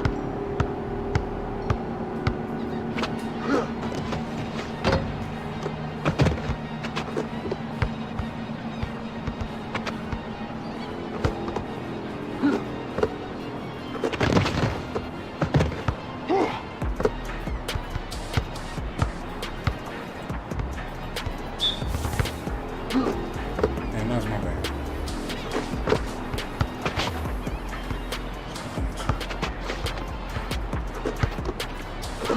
Put it on here.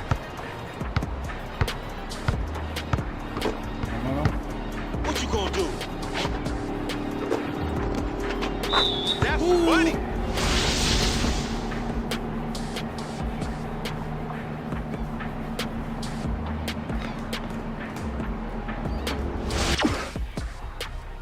All right, y'all.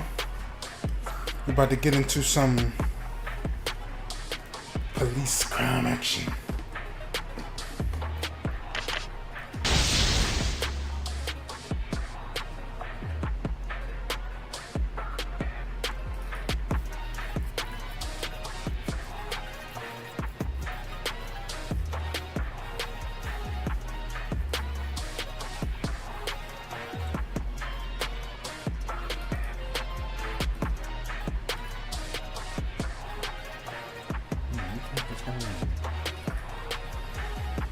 Where's my loading? Anyway, let me get into this video.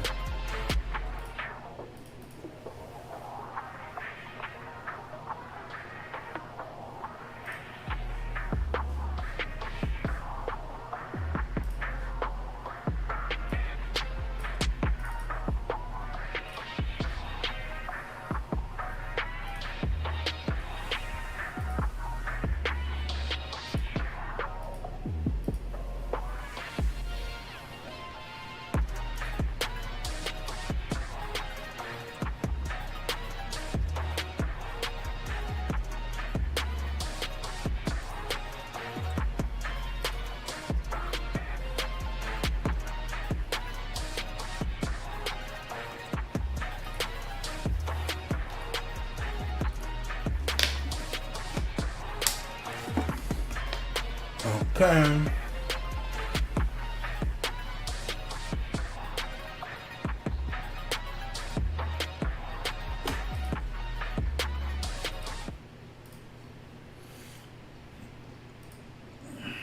This is 19-year-old Sade. Here we go with the craziness. Here we go. And it's not letting me update my stuff. Anyway, I'll do it from what's it called. One second.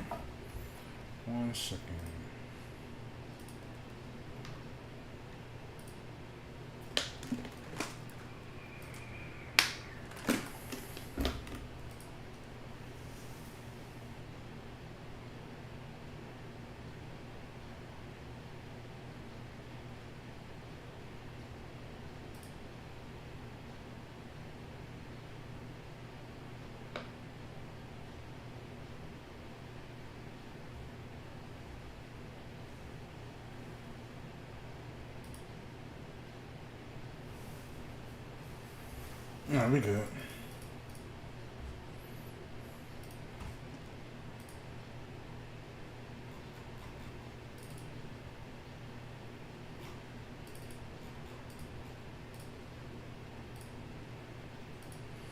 All right, here we go. We got, what is this one? We got,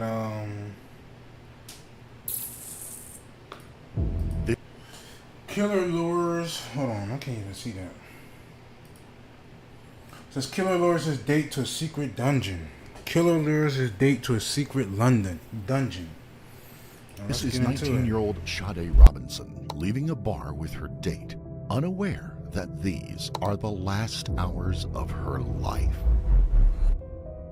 While she's been enjoying the chance to meet someone new, her date has been focused on something darker, far darker.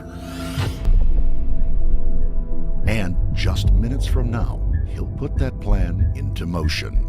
What happens next will lead Milwaukee police into one of the most disturbing investigations of their careers. That's gnarly, bro. But just a bone. Ah, shit. It just on the lake there. You found what down there? A lake. Human lake. It's a rainy afternoon in Crazy, Milwaukee crazy. County when police receive a request for a welfare check on a missing teenager. 19-year-old Sade Robinson reportedly went on a date the previous evening and hasn't been seen since. Miss Robinson! Milwaukee Police, please answer the door. We're gonna come in otherwise. I don't hear anything. Nobody's seen her since the date. Sade is just 1 month away from graduating with a degree in criminal justice and has plans to join the Air Force. She is ambitious, hardworking, and punctual. So when she failed to show up for her shift at the local pizza shuttle, her coworkers knew something was very wrong. It has been less than 12 hours since Sade was last heard from, but her disappearance is troubling officers for unusually disturbing reasons. Earlier that day, a harrowing 911 call had come through to the Milwaukee Sheriff's Office. We're about to time by the golf course. These people are crazy, man. What's going on there? These crazy ass No, we people. just on the lake there. It's on the lake, down by the lake on the clay. You found what down there? A lake, human lake. The call has come from a remote stretch of beach on the Lake Michigan shoreline, right below a rocky area of woodland called Warnemont Park. As officers arrive, they find a man waiting at the scene who tells the officers he was walking with a friend when something caught his eye halfway up the bluff. They walked down the Esker from Sheridan, started walking south just for fun, rough day on the beach. As they were walking, that leg right there, said that it was up about approximately where the end of that stick, that branches. By the bushes right there. Yeah, bushes, so that they saw it up So there. it's like up on the hill, kind of? Yeah. Okay. So it was about, maybe 7 feet. 7 feet deep. It's on the rock. I moved it just for evidence purposes. All right, hang on, Evan. We'll talk to you some more, okay?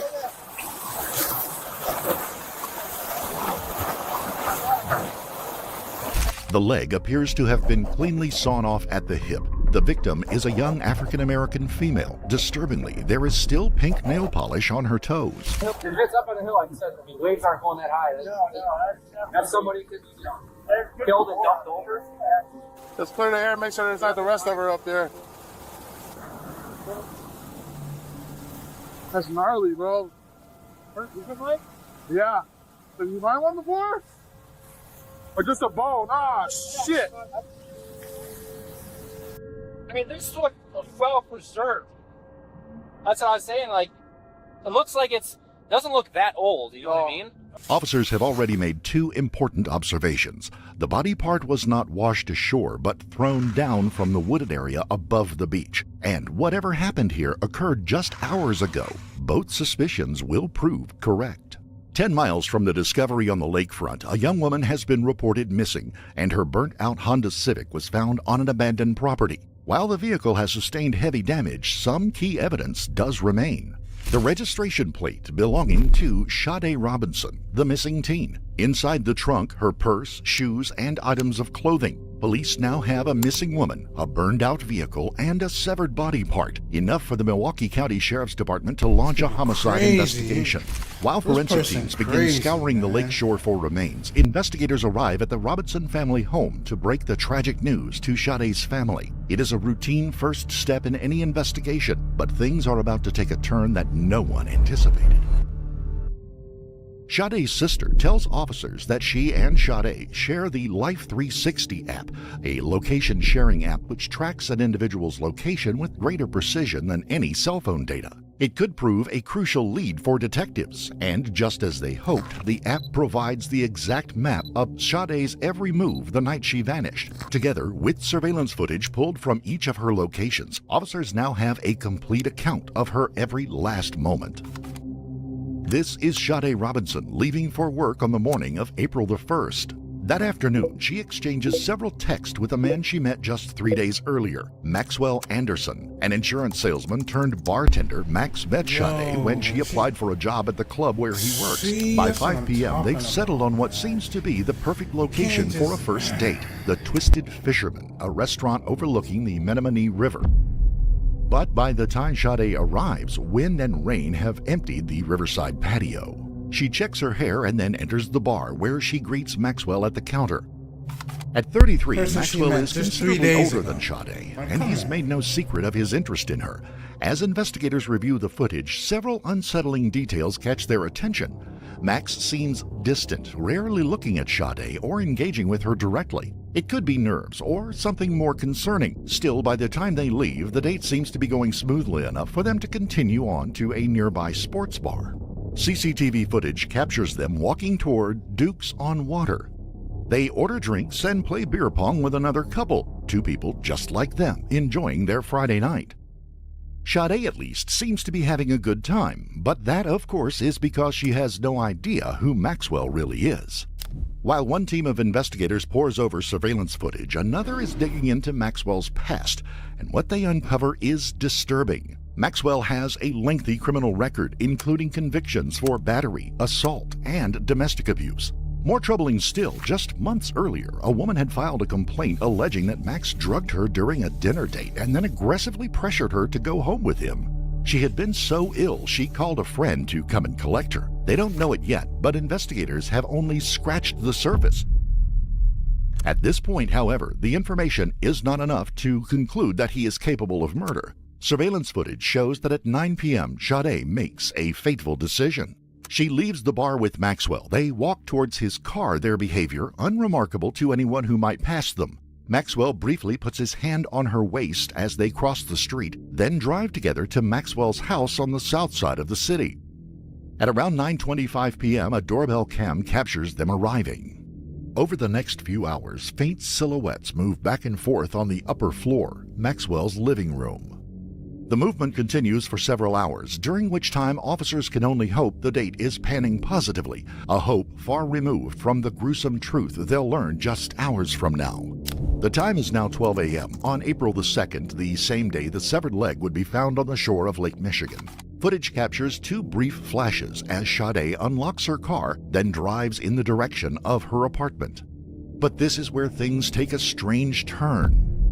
Instead of driving home, surveillance cameras capture her driving aimlessly. For the next 2 hours, her Honda Civic moves between random locations, the windows fogged with condensation. Then, just before 3 a.m., the car changes course and begins to move away from the city. Officers soon realize where it's headed, to the western shore of Lake Michigan and Warmount Park.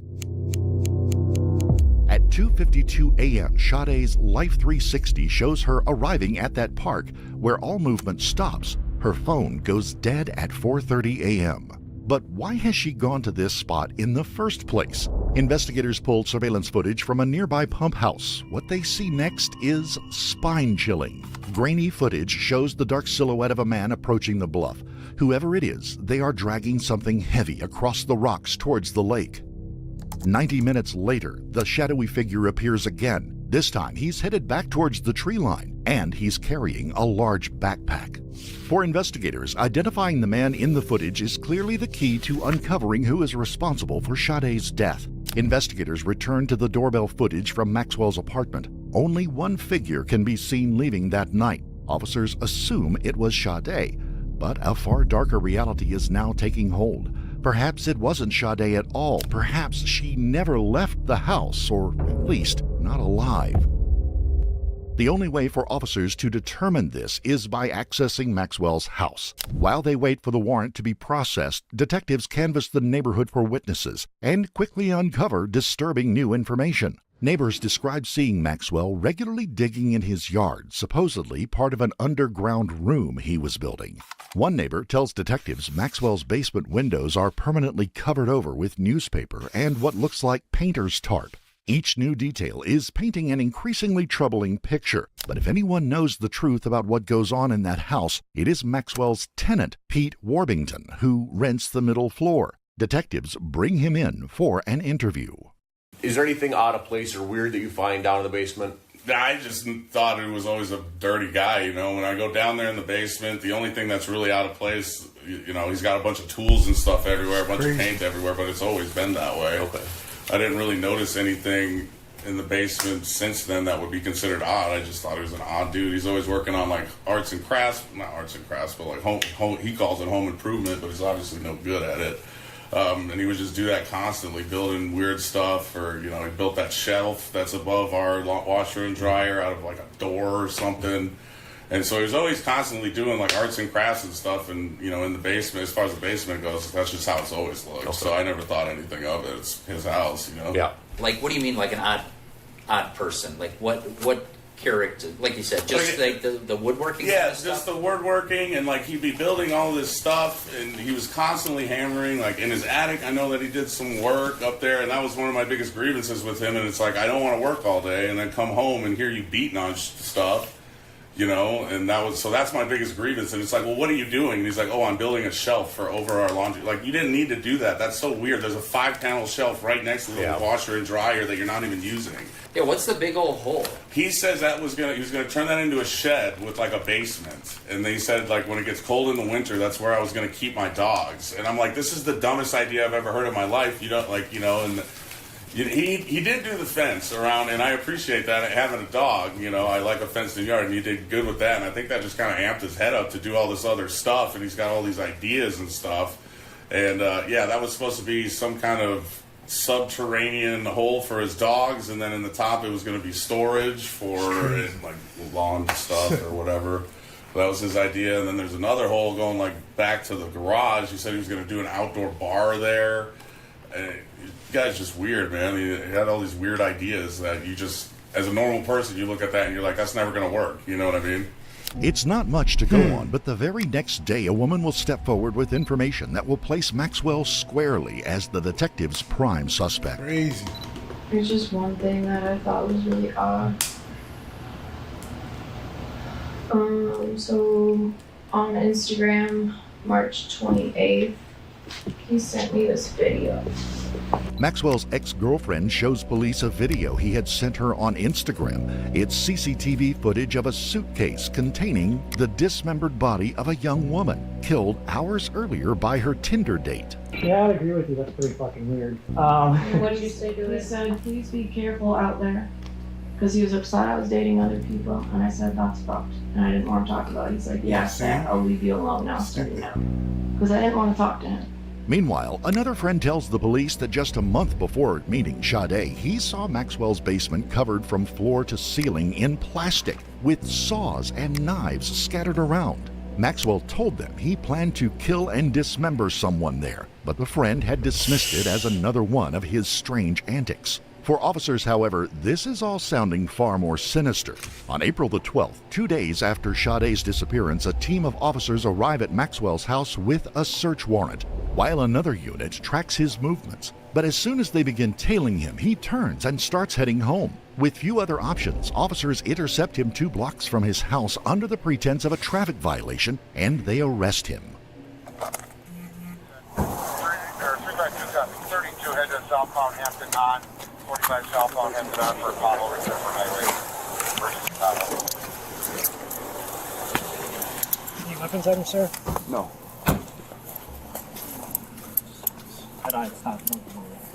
What's going on? Yeah, somebody just radio it.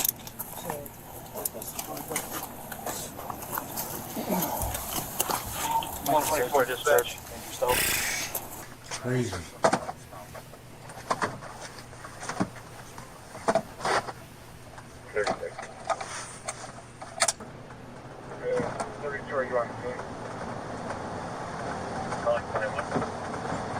He's probably like, yeah. Throughout the ride, Maxwell stays calm but looks visibly shaken, as if trying to work out why he's been arrested. He's taken into custody at the Milwaukee police station and escorted into an interrogation room, where he requests a lawyer and never speaks to detectives again. Go up the stairs.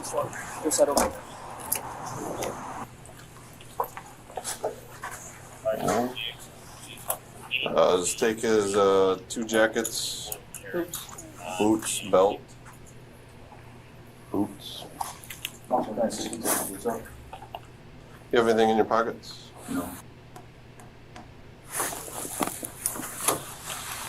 You might just stand up real quick and double check the pockets. Just face away, right? His strategy will do nothing to help his case, however. While Maxwell awaits in the county jail, investigators are busy combing through his apartment and downloading the contents of his phone.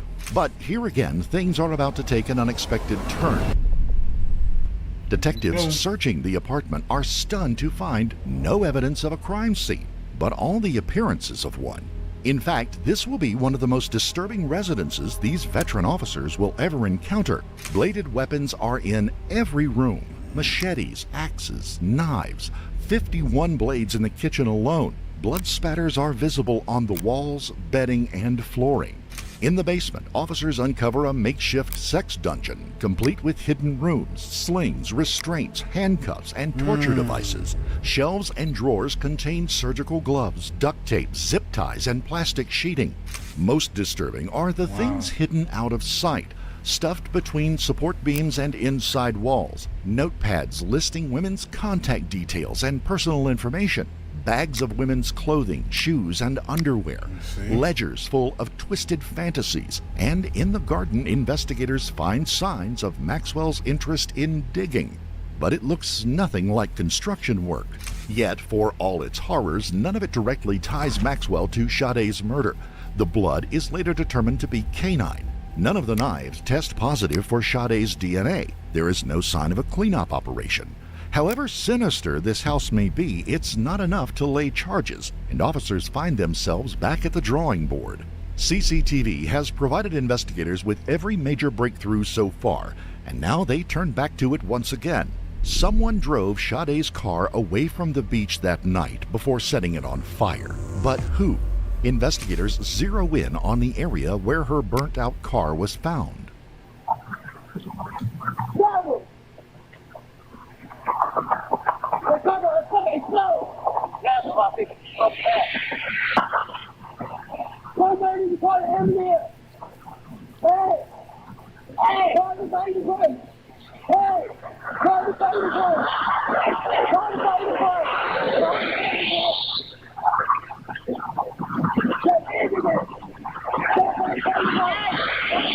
Two witnesses have just seen a car on fire and asked someone to call the fire department, but officers quickly notice one other person in the footage.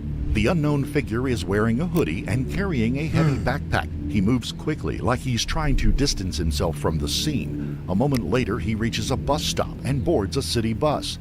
The next footage comes from a camera inside that bus. A man's face comes clearly into view. Maxwell Anderson.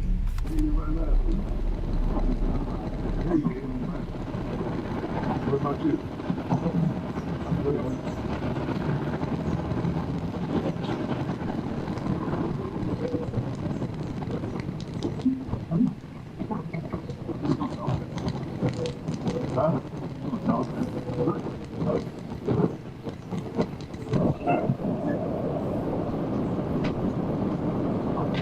It is powerful circumstantial evidence, but without a crime scene or DNA evidence and still nothing connecting him to her death, not enough. There is, however, one last piece of evidence that investigators have yet to examine, and it's about to provide detectives with the proof they need.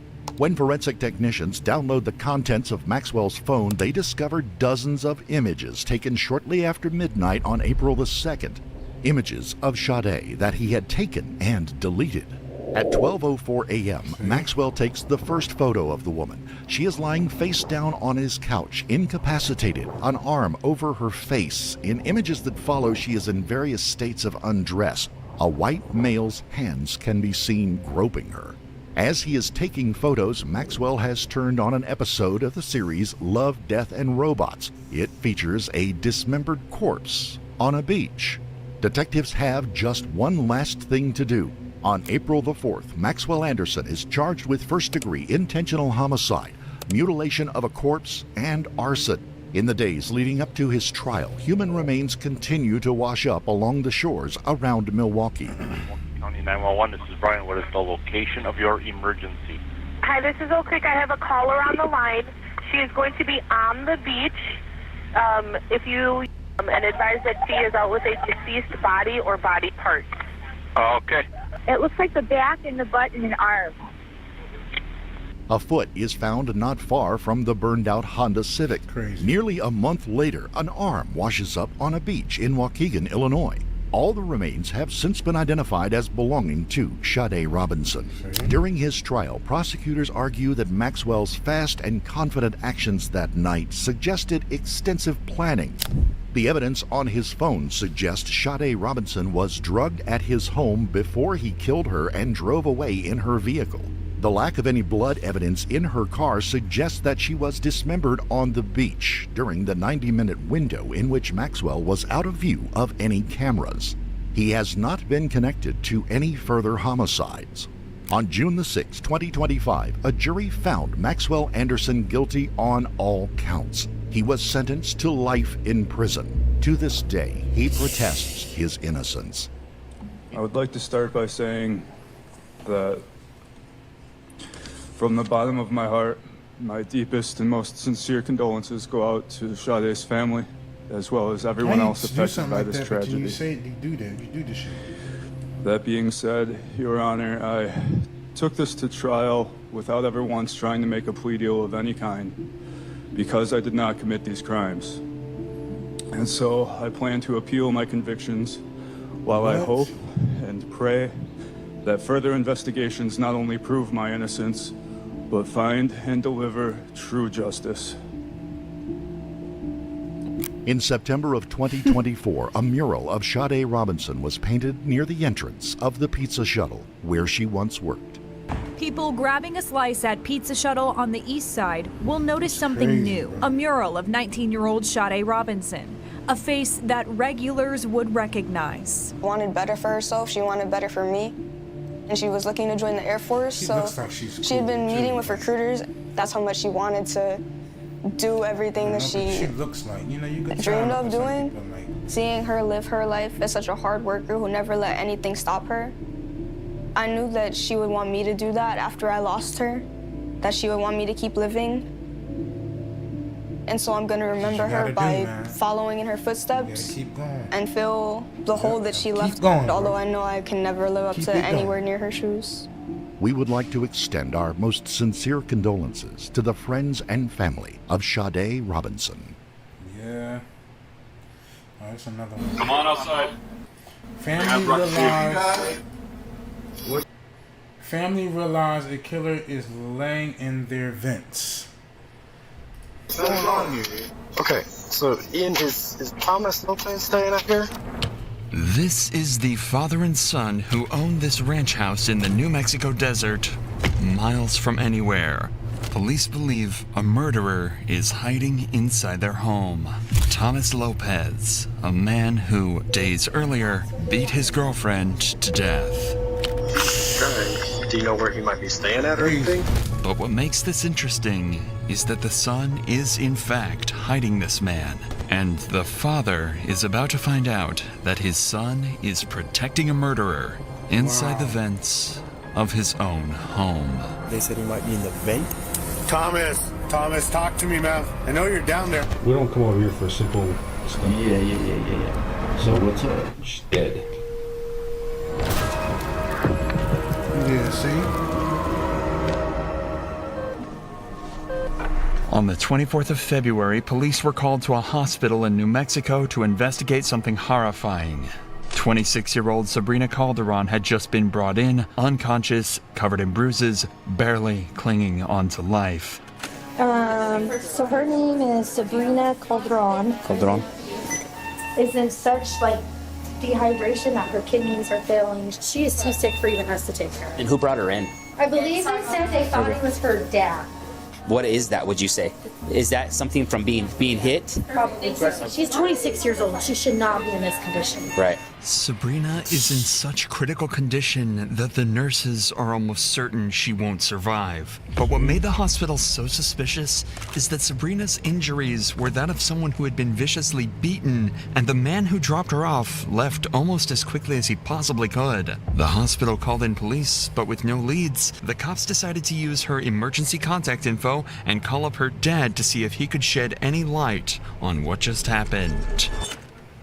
Can you hear me now, Mr. Calderon? Yes. Could you tell me what happened real quick? Why she has these injuries? Yes, Thomas Lopez, he got her from here, I guess at Knife Point. He took her over there, and... Where's over there? It's a ranch house. He had her locked up in the room, and he was just beating her. She said he was beating her every day. That was almost disturbingly simple. Apparently, a man had taken her at knife point from her dad's home and was beating her every day at a house out on a ranch somewhere in New Mexico. The cops find it extremely strange that he never contacted police, so there is some amount of suspicion to cast on him. Regardless, they ask him for some details about the guy that he claims did this to her, knowing that if this lead hits a dead end, they know who to suspect next. Where does he live at? He was just going from place to place. How did you get her? He ended up taking her to the hospital, and I thank God for that, and dropped off and took off. Do you know what he looks like? I sure don't. I sure don't. Say his name one more time. Thomas Lopez. Thomas Lopez. Okay. Police now have a name. Thomas Lopez. The victim's father claims that Lopez was the one who both attacked and dropped Sabrina off at the hospital, which would explain why he was in such a big rush to leave. Where do you think he resides mostly? In Carlsbad or in Portales? I mean, he's just staying wherever he could, I guess. It seems like Thomas is going to be extremely difficult to track down. The cops don't have a description of him, he has a common name, and constantly jumps from place to place without a known address. If this guy had gone on the run, it could be weeks before they managed to find him. But that's when everything changed. Sabrina briefly woke up and found the strength to confirm that it was indeed Thomas that had done all this to her, and she managed to give police the address of the ranch her father mentioned. All before taking her final breath and dying moments later. Sabrina had just solved her own murder. Immediately, the cops head to the address heavily armed, knowing that they might come face to face with an aggressive killer. However, there is one problem. Police haven't had time to get a search warrant, meaning that they have no right to enter the home without permission. That means they're stuck outside, knowing that just feet away, a brutal murderer could be hiding.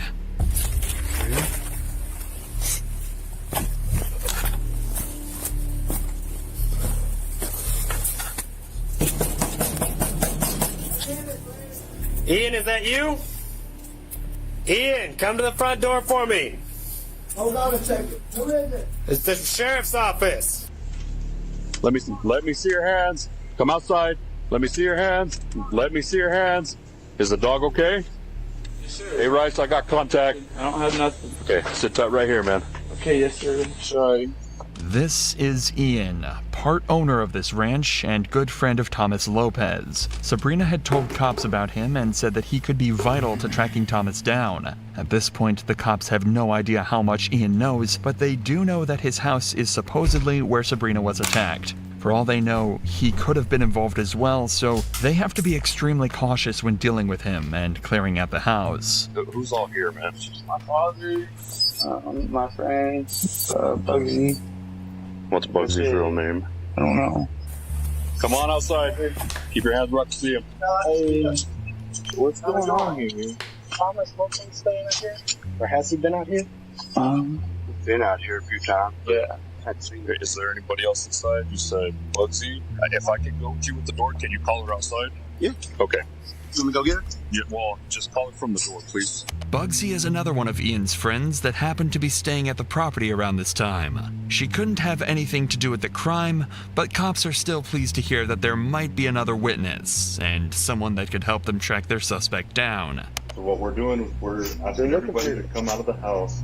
We're fixing to do a search warrant on the house. And supposedly there was an incident a couple of nights ago where somebody got beat up out here. And so now we're securing the house to do a search warrant for evidence. Okay. See how Perry keeps looking over to Ian? It's almost like he knows something is wrong, because this isn't the first time that Ian's brought criminals over to this house, something police would later bring up. With that said, Perry obviously doesn't want to give his own son up to the police, so he decides to stay quiet. We're good. We're out here with Ian Whalen and his dad, so there's nobody else in the trailer, so both are just chilling out here for right now, but we're Temple. Notice how Ian doesn't say a word. That's because he, just hours earlier, helped Thomas crawl into the vents inside his house to hide him from the cops. However, his father has absolutely no idea. Yeah, we're good. We're good for the next few minutes out here. Your warrant? That'll work. Thank you. Well, we don't have it right now. We're getting it. Like I said, we just came here. Okay, well then we don't have to do anything you say. We're securing the house. You don't actually have a warrant. No, I do not have a warrant. Okay, Ian. Hold on. Come here. I'm exercising my right. Ian, come here so we can talk. Okay. Yeah, you doing that? Would you mind if I walked inside with you, just so we can make sure there's nobody else inside? Sure. Okay, I will go with you. Like I said, I'm not looking for anything except for just make sure there's nobody inside. They're still not 100% sure that the house is empty. Ian mentioned someone called Bugsy, but wasn't sure if they were still around or not. So the officer prepares to head inside and clear the scene with Ian. Okay. You mind if I flip on some lights? Yeah, go for it, man. It'll make it easier for both of us. Man. And you don't have anybody staying with you currently? No. I just want to make sure, not somebody waiting behind me, Dog shit's back here, man. So, Okay. Do you mind if I walk, make sure there's nobody on the side? Go ahead, man. Okay. Appreciate it, man. Yeah, absolutely, bro. Okay. Thank you. Do you mind if I walk in here? Go ahead. Like I said, I'm not worried. Go ahead, dude. I'm not looking for anything. Just make sure nobody's in here. Sure. Yeah, it happens, man. Do you mind if I take a look inside? Yes. Appreciate it. That too. Okay. Thank you. My cross speed filming. Right on. Do you have just friends stay from time to time, or you have? Yeah, every once in a while,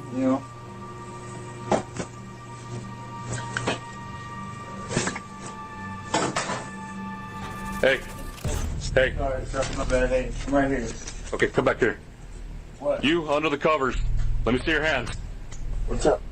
There's somebody under the blanket there. You under the covers. Let me see your hands. Let me see your hands. It's not a guy. Did you see it's not a guy? Okay. Alright. Mind coming with us, ma'am? See how he says, see, No, she's it's fine. not a guy. So you know you hiding shit. We're not looking for her, but we do, ma'am, need to ask that you come outside with us.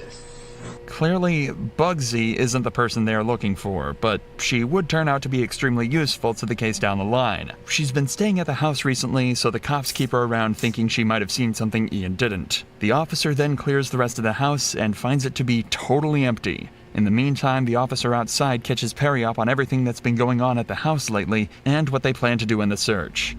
So you're referring to this Thomas girl, right?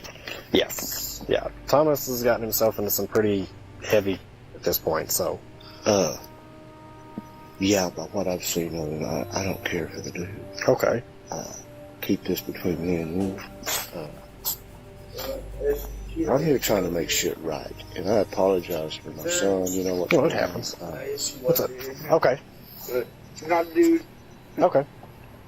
Obviously not the guy we're looking for, so. Mr. Whalen? Yes. So they're fine where they are right now, but what it's sounding like is the investigators are wanting to do the entire property covered in the search warrant. So what does that mean? Well, meaning the car's going to have to stay here. Okay. They're okay in there for now, but they are asking the entire property. Yes, y'all sir. want to go through the barns? Yes, sir. That's what it's sounding like. We could probably go do that right now. Well, the well house is locked up and the barn's unlocked. Okay. But I could take y'all on a tour if you want me to. Yeah, we're gonna wait for them to get the paperwork done, just so that I'll be honest with you, I don't think Thomas is hiding in the shop or something like that. But on the off chance that he is, I don't want him to have the ability to talk to a lawyer and say, well, they illegally searched the barn. Even if we have permission at this point, we're just gonna kind of stand by and do it by the books for the paperwork, okay? The thing is, Officer Rice was wrong thinking that Thomas wasn't hiding on the property. Had he gone looking for him on his own, things could have ended much, much worse for him. However, the day is coming to an end, and it's time for the officers to go over everything they've figured out so far. However, they can't risk Ian or Perry overhearing any of this. See if you can figure out why that might be, and we'll reveal it after this clip. Has she been living here? Probably. Did you ask her? No, I haven't asked her expressly. I would ask her. Because if she has been living here, she might have witnessed this. Sorry, I don't mean to be on edge, but you know, yeah, especially after, yeah. But, I guess the way to look at this, she died from that whole situation. Like those people. I see. I'm guessing there was some internal injuries. Okay. So it wasn't like we tracked her down. That's the way it seemed. Okay. The officers are clearly trying as hard as they can to conceal the exact details of the case from Ian and Perry. That's because detectives plan to interview them later, so the less information that gets put into their heads, the better. This is usually for two main reasons. If they're guilty of something, this stops them from changing their answers to hide evidence based on what they know. Or, if they're just a witness, it stops them from giving answers based on what they heard from the cops, rather than what they actually saw, protecting their credibility in court. It should be made clear that this isn't the first time that cops have been dispatched to Ian's house. And in fact, multiple criminals had been arrested here before, though never Ian himself. He just seems to hang around with the wrong people. Let me tell Ian. Okay. Hey, listen, they're expanding the search to the whole property. We cannot take the car. Okay. What? So the thing is with it, Ian, is you guys physically yourselves are not being detained, okay? Any other than I guess today, any other issues going on? No. Okay. That's good, I guess. Fortunately, no. Yeah. Got a nice place out here. You gotta be more selective about who comes out. Yeah. Yes, dude, honestly, when I lived down in the county, if I had friends over and they brought somebody I didn't know, I would straight up tell them back, guys, I'm cool with all y'all. So, but him, I don't know him. And if I don't know him, he doesn't need to be here. If you haven't noticed, the longer this goes on for, the more uncomfortable Ian seems to get. And as that continues, the cops start to get more suspicious too. After having multiple criminals caught and arrested on his property, you'd think he'd start to be more careful about who comes over. That's what made the cops suspicious here. If he's been hanging around so many criminals, he might feel obligated to cover up for them. That's the main thing on the officer's mind when he decides to bring Ian to the interview room, but they actually decide to wait before questioning him. They have a fairly large number of witnesses for the case, so they want to get as much information from the others first before talking to the riskiest of the group. Ideally, they'll get information that could help catch Ian in a lie and force him into telling the truth. So they start by questioning his father, Perry, the owner of the property. Too many people coming and going. I'm getting sick of it. So you were in your room, they had been there a couple of days. You heard her getting slapped. You knew she was getting slapped by the way she was sounding. You peeked out. Ian was telling her, hey, I need to calm and quit, or whatever he said. The girl outside, this Elizabeth chick, and some other guy gave The girl that was being slapped after she says, y'all need to help me. But that, apparently, it's two different. See, I thought the girl that got beat up was not this girl. No, I don't know. I'll stay back in my room. But you saw a woman getting beat. Yeah, but I didn't think it was her. She was already in Carlsbad, right? Is it time for She just barely got in Carlsbad, probably Friday. It seems that Perry absolutely heard Thomas attacking at least one woman, but wasn't able to confirm who it was. He backs up Ian's propensity to let anyone and everyone over to the house and tells the cops that it was bound to end up badly eventually. If Perry can identify the girl that he saw Thomas hitting, though, it could be a massive help for the cops, as it would mean all the evidence lines up and they can begin their search for him immediately. Suppose we just got you got the faces mixed up? Because you don't seem sure, but you knew it was a woman. I thought there's two. There is, Thomas did beat up another girl that he has warrants out for his arrest now, too. That's why he's running. Does he beat up every woman he comes in contact with? See, I thought we was talking about another woman. I knew of this chick, the picture you showed me. I know her going to the ER. But the chick that I heard through the wall saying, y'all gotta help me, was not her. Perry is saying that he had heard Thomas beating a girl up, but that it was a completely different girl to the one that they were looking for. So now, there was even more reason to catch him as soon as possible, as it seems like this wasn't an isolated incident at all. Maybe I'm confused. Craziness. Because, okay, once she went to the ER, she never went back to the house, right? Okay. I'm thinking of another chick. Does that make sense? No. But we'll figure it out. I'm sorry, man. That's all right. This whole thing is just confusing for me. I need to be more involved, I know. Craziness. With who comes and goes, but, you know, he thinks he's a grown man now. Ian's gonna have to start putting his foot down about who stays at the house. Plain and simple. Well, we need to get this, man. Perry unfortunately didn't have much else to add, so now they turn their attention to Bugsy, their surprise witness who might just have the answers they're looking for. Okay, because you might have seen or heard something that happened out there at Ian's house a couple of days ago. Honestly, I just got there today to do some laundry, so I have. Well, Ian says you were out there a couple of days ago whenever this incident happened. Okay. Do you know Thomas, the guy that's always out there with Ian and all them guys? I mean, I've seen him a few times out there. Yeah. I mean, even if I was there, I didn't see none of that. Did you hear any of it? I didn't. At first glance, it seems like Bugsy might not be as much help as they anticipated. But things can change quite quickly when a witness is told just how serious the situation is. That's why the officer decides to let her in on what happened to Sabrina and see if that jogs her memory at all. The reason we're here is because there's a girl that was with Thomas. Today, she started having complications from what Thomas and Sabrina had an altercation over. Okay. She is now deceased. Unfortunately for the cops, this didn't change the fact that Bugsy hadn't seen anything at the house. However, she was able to give them one piece of information that could end up proving infinitely more useful than what they were hoping for initially. She gave them the address of another house Thomas was known to stay at. Inside that house is actually another one of Thomas's victims, and the police are about to discover that he's actually a serial domestic abuser. This is crucial to build a strong case against Thomas. Good, and yourself? Pretty good. All right. They're looking for Thomas? He's not here. My friend Monique, that's her boyfriend. Okay. She doesn't stay here because she's... Is Monique not here either? No, she went to Clovis. Okay. And I'm just watching. Do you know where Thomas is? He's not supposed to be We just here. really need to talk to him. He's not supposed to be here. We changed the locks for her. Changed the locks for her. She's really scared of him, so... Oh, yeah? Yes, we changed the locks for her. Okay. She doesn't have a phone. Was she battered a while back? Yes. Is that what that... Do you mind if we just make sure he's not in the house? That's fine. Jamel. What's that? I'm her friend. But nobody else is in this house? Yeah. The only thing is that she called me, said she was scared of me. Uh-huh. My boyfriend changed out the locks for her. He took her phone. Oh, he took her phone? Yeah. When you're saying her, who are you talking about? Money. She hasn't been here all day. I can't stay here for. But she still lives here. Sagging? I just her back of her shirt is up. She hasn't had contact with him that you would know of. She pretty much don't want nothing Oh, to do no, with him. yeah, she's How never- long ago she was their incident that happened? That was yesterday.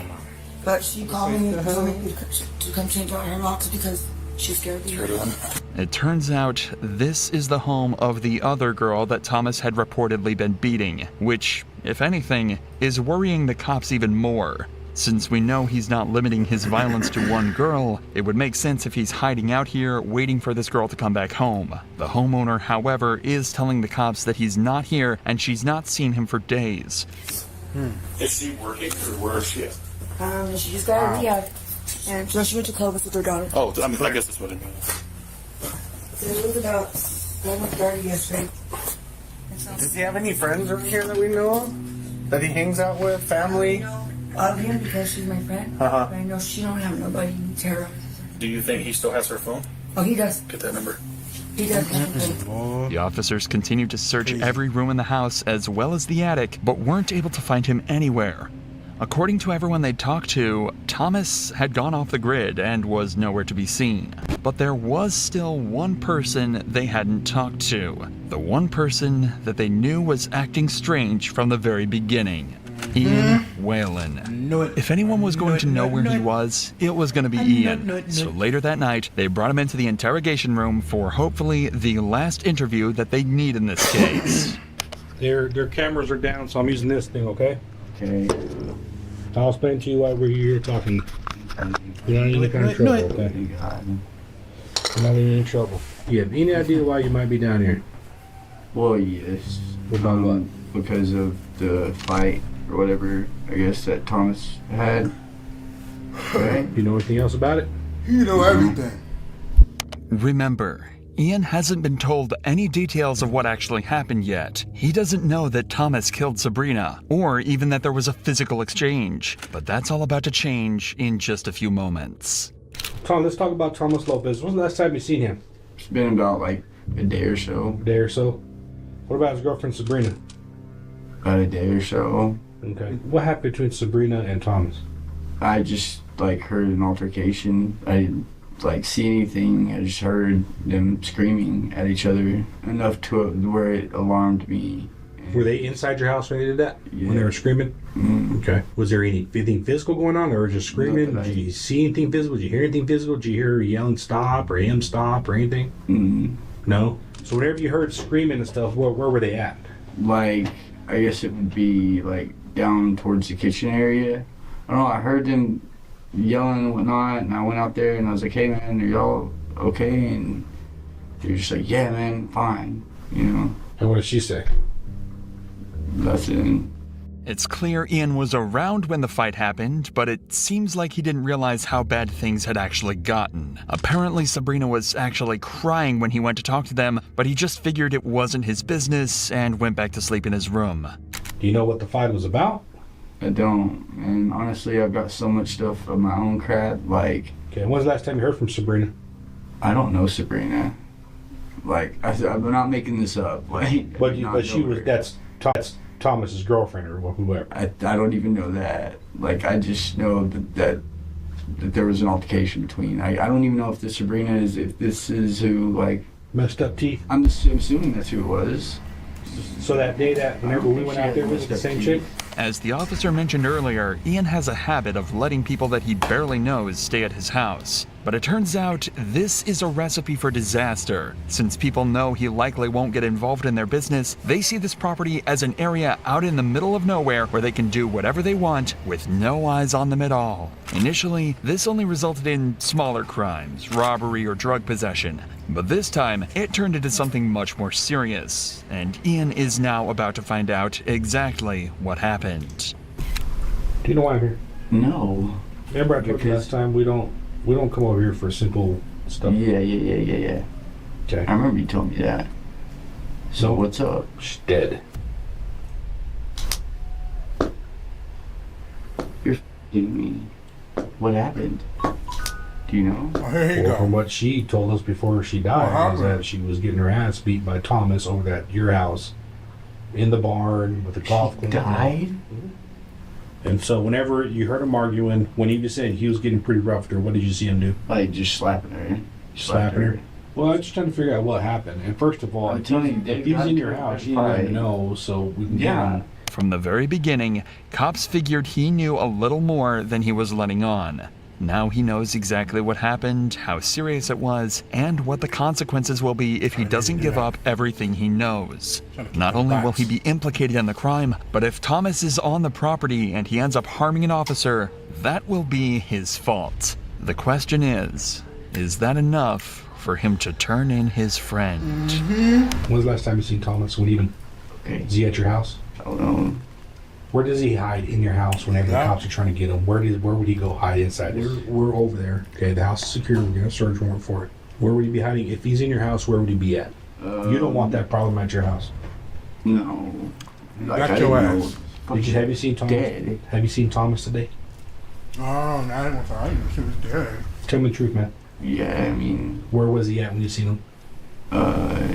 In the house. Okay. Was he there when the cops got there just a while ago? Better not lie! Can we take the? Just.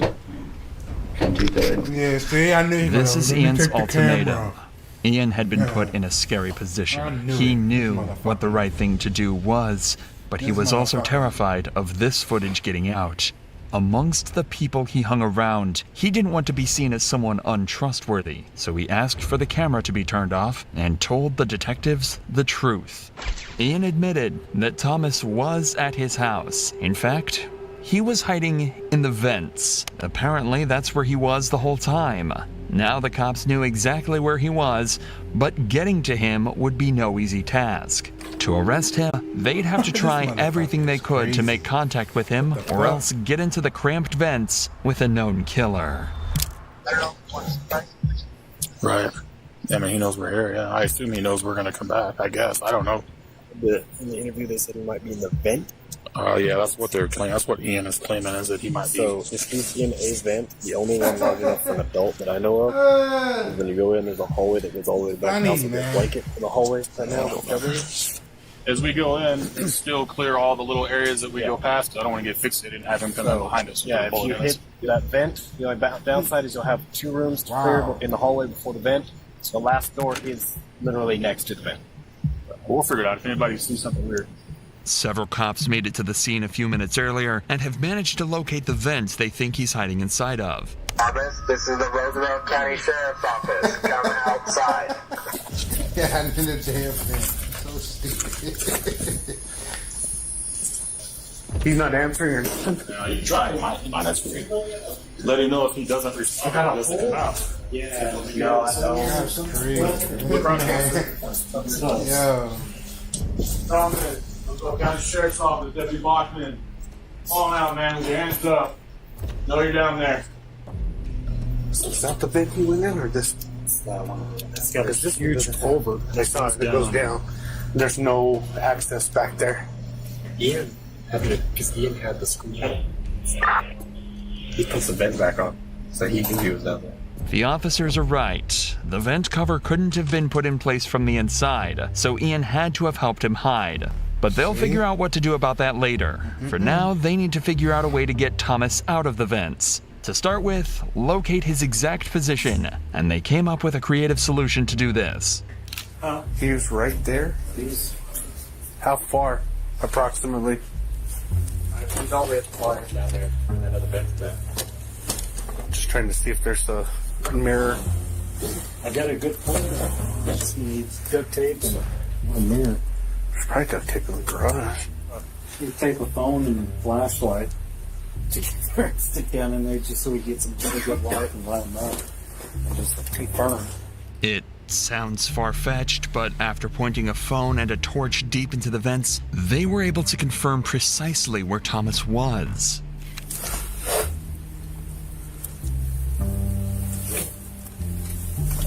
It looks like you can see the back of his neck, a jacket. The problem was, he still wasn't responding, and they certainly didn't want to get in the vents with him. So while another group of officers checked the outside to ensure he couldn't escape, the cops tried desperately to reach out to him. But quickly, they started to get concerned about something else entirely. Thomas, if you can hear me, man, answer. I know you're down there. We saw you in the pictures. Answer me. Just let me know you're okay, man. Are you okay down there? Yeah, like no movement. No, that's not at your door. Like you would think that he'd shuffle a little bit. I haven't heard him. Well, it looks like he moved since. Yeah, but like no noise, nothing. Oh. Señor López, estoy invitado a la oficina de sheriff. Estoy abajo de arreste. Necesitas levántese ahorita. Thomas had been down there for hours now, possibly even days. The cops know he's there, but they haven't seen his face or any movement whatsoever. They're fearing the worst, but they still can't risk going down there with him. That's when one of the officers gets a genius idea. You're going to want to push him back this way because he's going to have to come out this way. Yeah. So if you introduce gas, you want to introduce it on that. Okay. Gas his ass Do out. you have a fogger or you pepper spray? Yeah. Gas his ass I out. would introduce it down there. You want to do the same thing with a video? It may make him uncomfortable enough to come out. See, gassing his ass out. Yeah. So now it looks like he's facing us. Hey, his head's up here for sure. Because he went in deeper. Yeah, because you don't want him to crawl, so I would introduce it over there too. Push him this way. Yeah. Introduce it on that side. They're planning to shoot pepper spray into both ends of the vents, forcing him out. If he was to stay inside, he'd end up choking and writhing in the pain the gas caused. But it turns out, this plan was so smart and terrifying to Thomas that they wouldn't even have to put this into action. Hey, come on out, man. Did I give up? I give up. Come out and we'll talk. I'm a little scared, sir. Well, there's nothing to be scared about. Come on out. Yes, sir. I've been beat up by the cops before, sir. I understand, but nobody's going to hurt you. I just need you to come out slow. I'm talking beat up, but then you beat Yep, up. we'll get some to you. Killed you. Get the fuck up out of here, bro. Good night. Shoot on your 75. You got some dirt in there. You want to take the hood off and ship it off? The concept of being stuck in the vents with the pepper spray was just too much to Thomas, and with some convincing, they were able to get him out. The ideas and tactics used in this extraction were far from textbook, but they were incredibly smart. Now they just had one more job to do: interrogate Thomas and finally figure out the truth of what happened to Sabrina. Move all this over here, okay? You speak English or Spanish? Both. Okay. You want Preferably English, though. preferably English, and we'll stick with English. So listen to We me. are in America. You have the right to remain silent. Anything you say can and will be used against you in a court of law. Well, what we are here for is what happened with Sabrina the other night. That's what all this is about. Tom, like, There why don't you is sit an here and do what the enormous fuck amount I'm of doing? evidence against Thomas. Like, what the Remember, fuck, bro? everyone He could've- involved in the like, why case people has got pointed the fucking finger dumb towards shit? him, including the murder Gosh, victim bro, herself. why? But that doesn't mean he's not going to try and defend himself. Notably, without the presence of a lawyer. The story he chooses to go with, though, isn't the most convincing. Okay, we talked to Sabrina. Okay, she told us what happened to her. Okay, I need you to be honest with me and tell me the truth. Okay, were y'all guys fighting that night? It was just an argument, that's all it was. We weren't fighting. We didn't get physical. How many times did she hit you? I don't want her to get in trouble, sir. Okay, how many times did you hit her? I didn't hit her, sir. We just bumping each other like. She's you know, dead. Did you shove her down the steps for her to cause those injuries? I want to show her. It's not. So you don't want her to get in trouble. She's You guys dead, have a kid together? I don't want to hurt her. So tell me what happened in that bar. That's what she felt. And sir, we went back there and argued because I don't want. We don't want to be arguing in that house. I don't want to get thrown out because I don't have nowhere to live. But Apparently, they went out to the barn because they didn't want to argue in the house, and Sabrina slipped and fell down some steps, causing all of her injuries. You guys are arguing, okay? And it did get physical, but you didn't want to tell me what happened, right? Is that what you're telling me? It got physical, but you didn't want to tell me what happened. so we just kind of like we got in each other's face about it. Was that the same night you took her to the hospital? I mean, it was ongoing for like a couple of days. So you guys were just like basically arguing for 2 days? Pretty much. When was the pushing and shoving? I want to say pushing and shoving. We just kind of The chest bump and whatever you want. Yeah, when was that? That's during that night when she fucking fell. Okay, so you guys do this chest bumping. Okay, bro. We don't argue in that house. I don't want to get thrown out of there.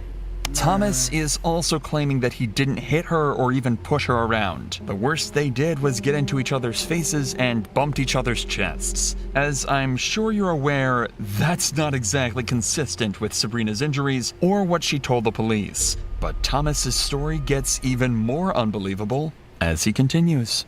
So then you guys go out to the bar. What happens next?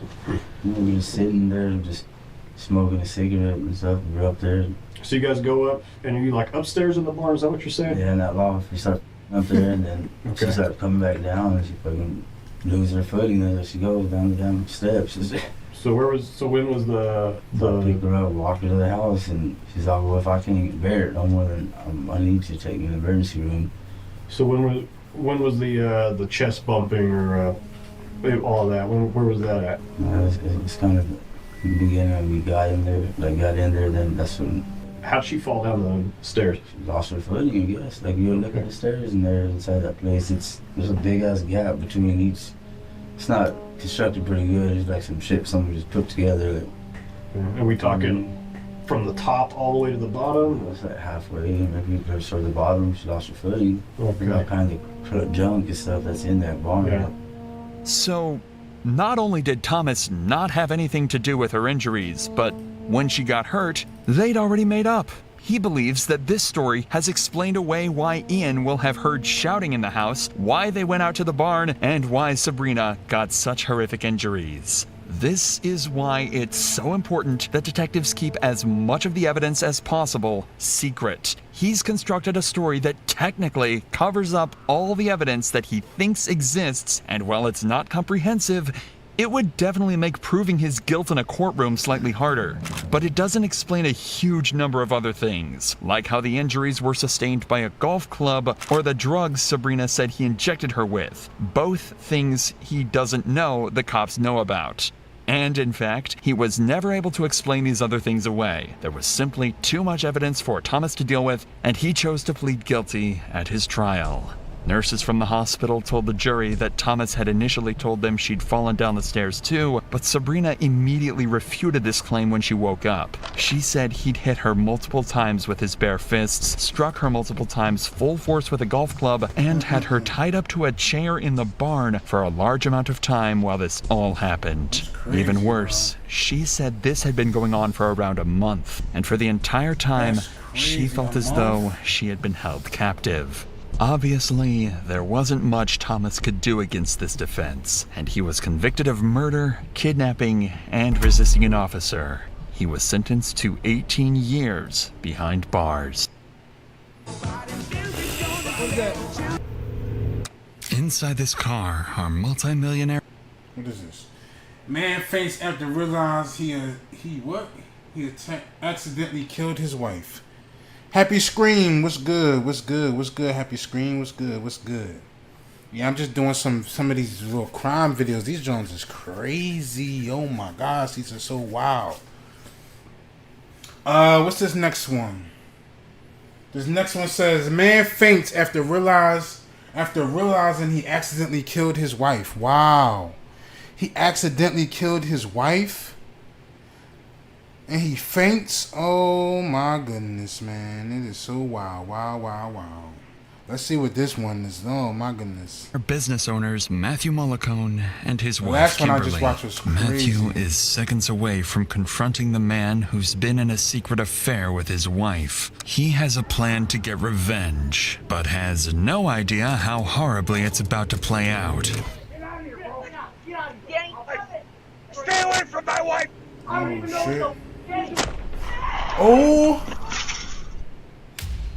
Oh, see? I will take one back to the road. Let me know if the volume's good. You, it's my wife! Get to work, please! Hands up! Come on, walk out to her! As officers rush to the scene, they're met with multiple shooters, families scrambling for help, and 2 critically injured victims. And while Matthew sits in the back of a cop car, he has no idea his wife, the one he just got into a shootout over, is lying feet away with a fatal wound to her neck. Please. She didn't make it. She died. Oh, no! No! But you did it. I don't understand. Yo, these people are insane. I guess that's why it's called Dr. Insane. Police are stepping inside the nearly 8,000 square foot mansion of Matthew and Kimberly Mollicone, arriving in the middle of a rapidly developing homicide investigation. The married couple are well-educated, successful business owners. Together, they run State Barricades Incorporated, a traffic equipment company generating an estimated $3 to $6 million annually. They live here with their 3 teenage children, and from the outside, the Mollicones appear to have built a stable, comfortable, and luxurious life. Or so it seems. Because behind these walls, someone has been living with a dark secret, one that's been buried for years, and it will soon change this family's life forever. These officers are here to execute a search warrant following the sudden passing of Kimberly the previous night. They need to document the scene, collect evidence, and piece together what led up to the incident. Sheriff's Department! Sheriff's Department! We have overlooking upstairs. County Sheriff's Department! I'm gonna clear this wing. Sheriff's Department! There's another room upstairs. Inside the mansion, the wealth is impossible to miss as officers sweep through multiple entertainment spaces and rooms dedicated to leisure. But as they look deeper, grim details start to emerge. Looks like maybe drugs on the table, boss. Yeah. And there's paint on the table. This is definitely a sign of there's a big struggle going on here. In the basement, on a coffee table, officers find lines of laid out beside a straw and a razor blade. The physical findings inside the mansion are only the first hints of what's been happening behind closed doors. And the officers searching this home are walking through the opening chapter of the tragic downfall awaiting the Mollicone family.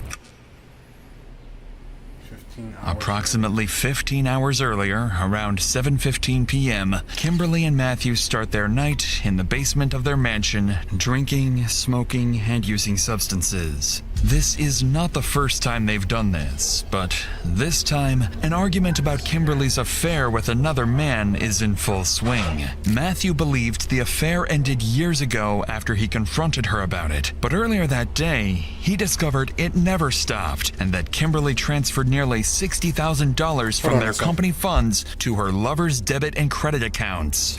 Around 7:15 p.m., the argument escalates physically. Matthew begins throwing objects, breaking glass, shoving Kimberly, and shouting insults. And the basement starts to look like the aftermath of a struggle. At 9:20 p.m., the couple leave the mansion in their white Jeep Grand Cherokee. Matthew has one firearm on his hip and another accessible inside the vehicle. At the same time, Kimberly's secret lover is at home, winding down from a barbecue with his pregnant fiancée, his parents next door, and his sister's kids playing outside. They have no idea that within minutes, their quiet evening will take a drastic change.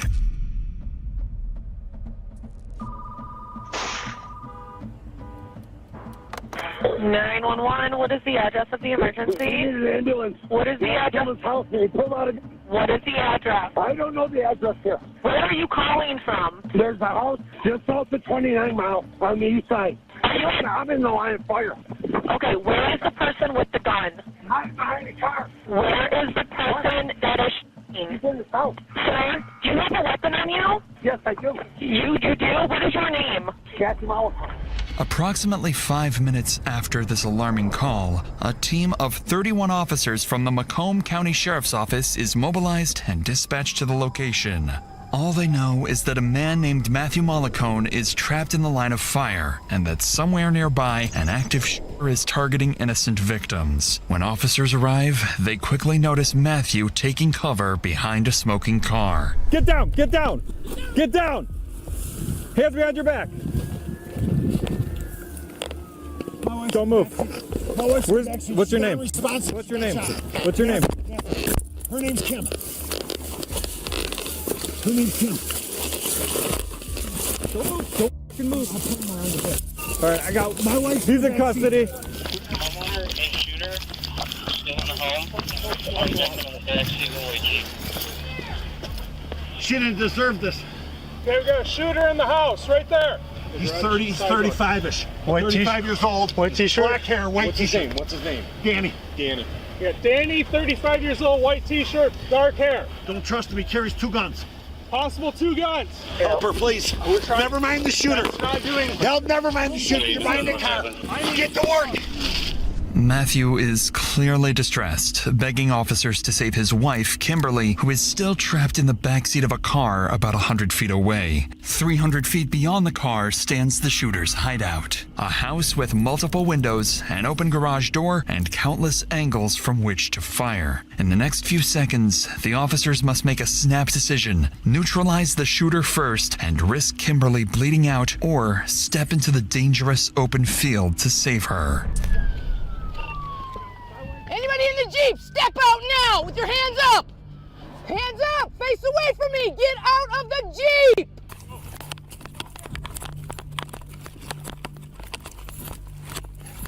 I got you. Take care of her. Shit. Alright. Let's go. Come this way, Mark. Come this way, Mark. Covered. Kim! Kim, hang in there! Ambulance! Do we know how many shooters we have in the house? You pulled me in front of the front door. Pull her this way. Pull her this way now. 5 feet. Come on, let's go. Come on, man. It's time to start shooting. So at this time, This ambulance needs to get through. She's more important than that asshole. She don't deserve this, man. Hey, get to work, please. Please, I don't care what you know. You gotta get to work. You need to get back over here. Lay down. You, it's my wife. Get to work, please. Please. Please, I'm begging you. Sir. CPR something. Sir. CPR. Listen, we have an active shooter, man. I can't. I'll do it then. I need a car. Police car down this way. Need cover. We need a police truck. We have, looks like 1 gunshot wound to the neck. Our caller says there's an elderly male with a white t-shirt just at the garage. Her father, not the shooter. Okay.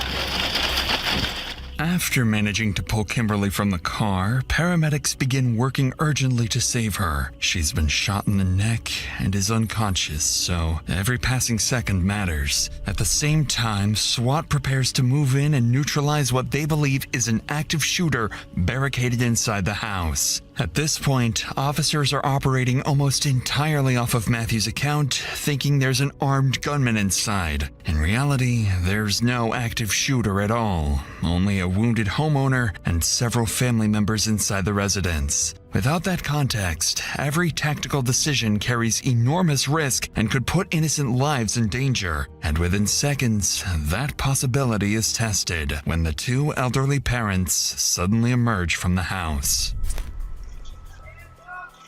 Hands off, hands off.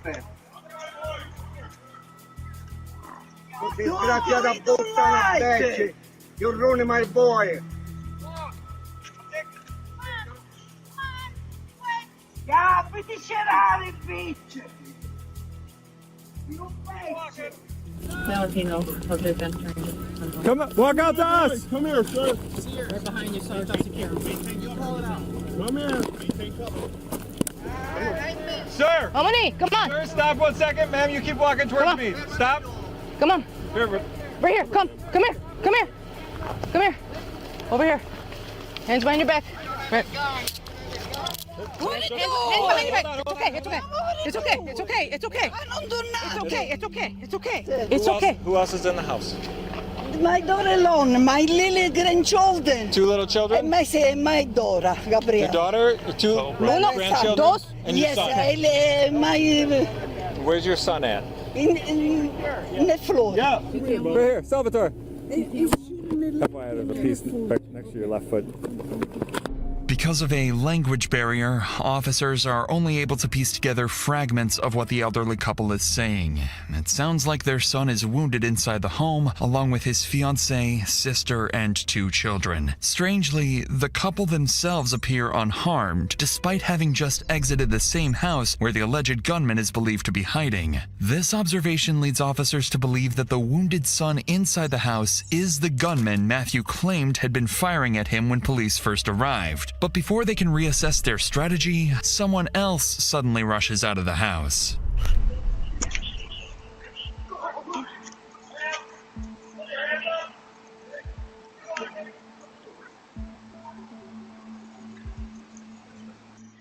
Come straight out. Towards me. Cam, go to your right side of the car. Your right. Keep your hands where you can see them. With the 3 more family members out of the house, police now believe only 2 people inside remain, the elderly couple's son and his fiancée. And based on Matthew's 911 call and earlier statements, they're operating under the assumption that the son inside is armed and extremely dangerous. So officers tighten the perimeter and cautiously advance towards the house, preparing for a potential shootout. I got it. I got a revolver on the ground here. Hold that ground. Yep, I got a revolver on the ground right here. Hey, Ryan, careful. I think the shooting happened right here. So I see a shell. I got a pistol. So just watch where you're stepping. There's a couple more guns in the house. We just got the 2. We're going to try to get this guy out. Sheriff Flat! Sheriff Flat! Show me your hands! On the ground, on the ground. Hey, got it wrong, on the ground. This is the red hand down, okay? Face down. By the way. There's a 22 in that closet. We'll just leave it there, guys. Okay. Wildness. It's gonna hurt. Hey, listen, dude. It's gonna hurt, but it's for your best good, all right? It's been bleeding out, red. What's your name? Andy, I'm Jason. How you doing? Inside the residence, officers find 38-year-old homeowner Daniel Giannone suffering from 2 gunshot wounds. Beside him, his fiancée Eliona is desperately trying to stop the bleeding. Police call in paramedics to treat Daniel's wounds. Daniel himself doesn't appear to be the aggressive gunman Matthew described, and as officers begin speaking with him, they quickly realize the situation may be the complete opposite of what they first believed. Orders that went in and then came out. Okay. So. Well, I was running away, so what? I don't know how many obvious shots were fired. Whatever was in that gun. This is the gun that shot you here? No, that's the gun I had him with me. You didn't have a rifle? No, no rifle. I had my If we help you CPL. stand up.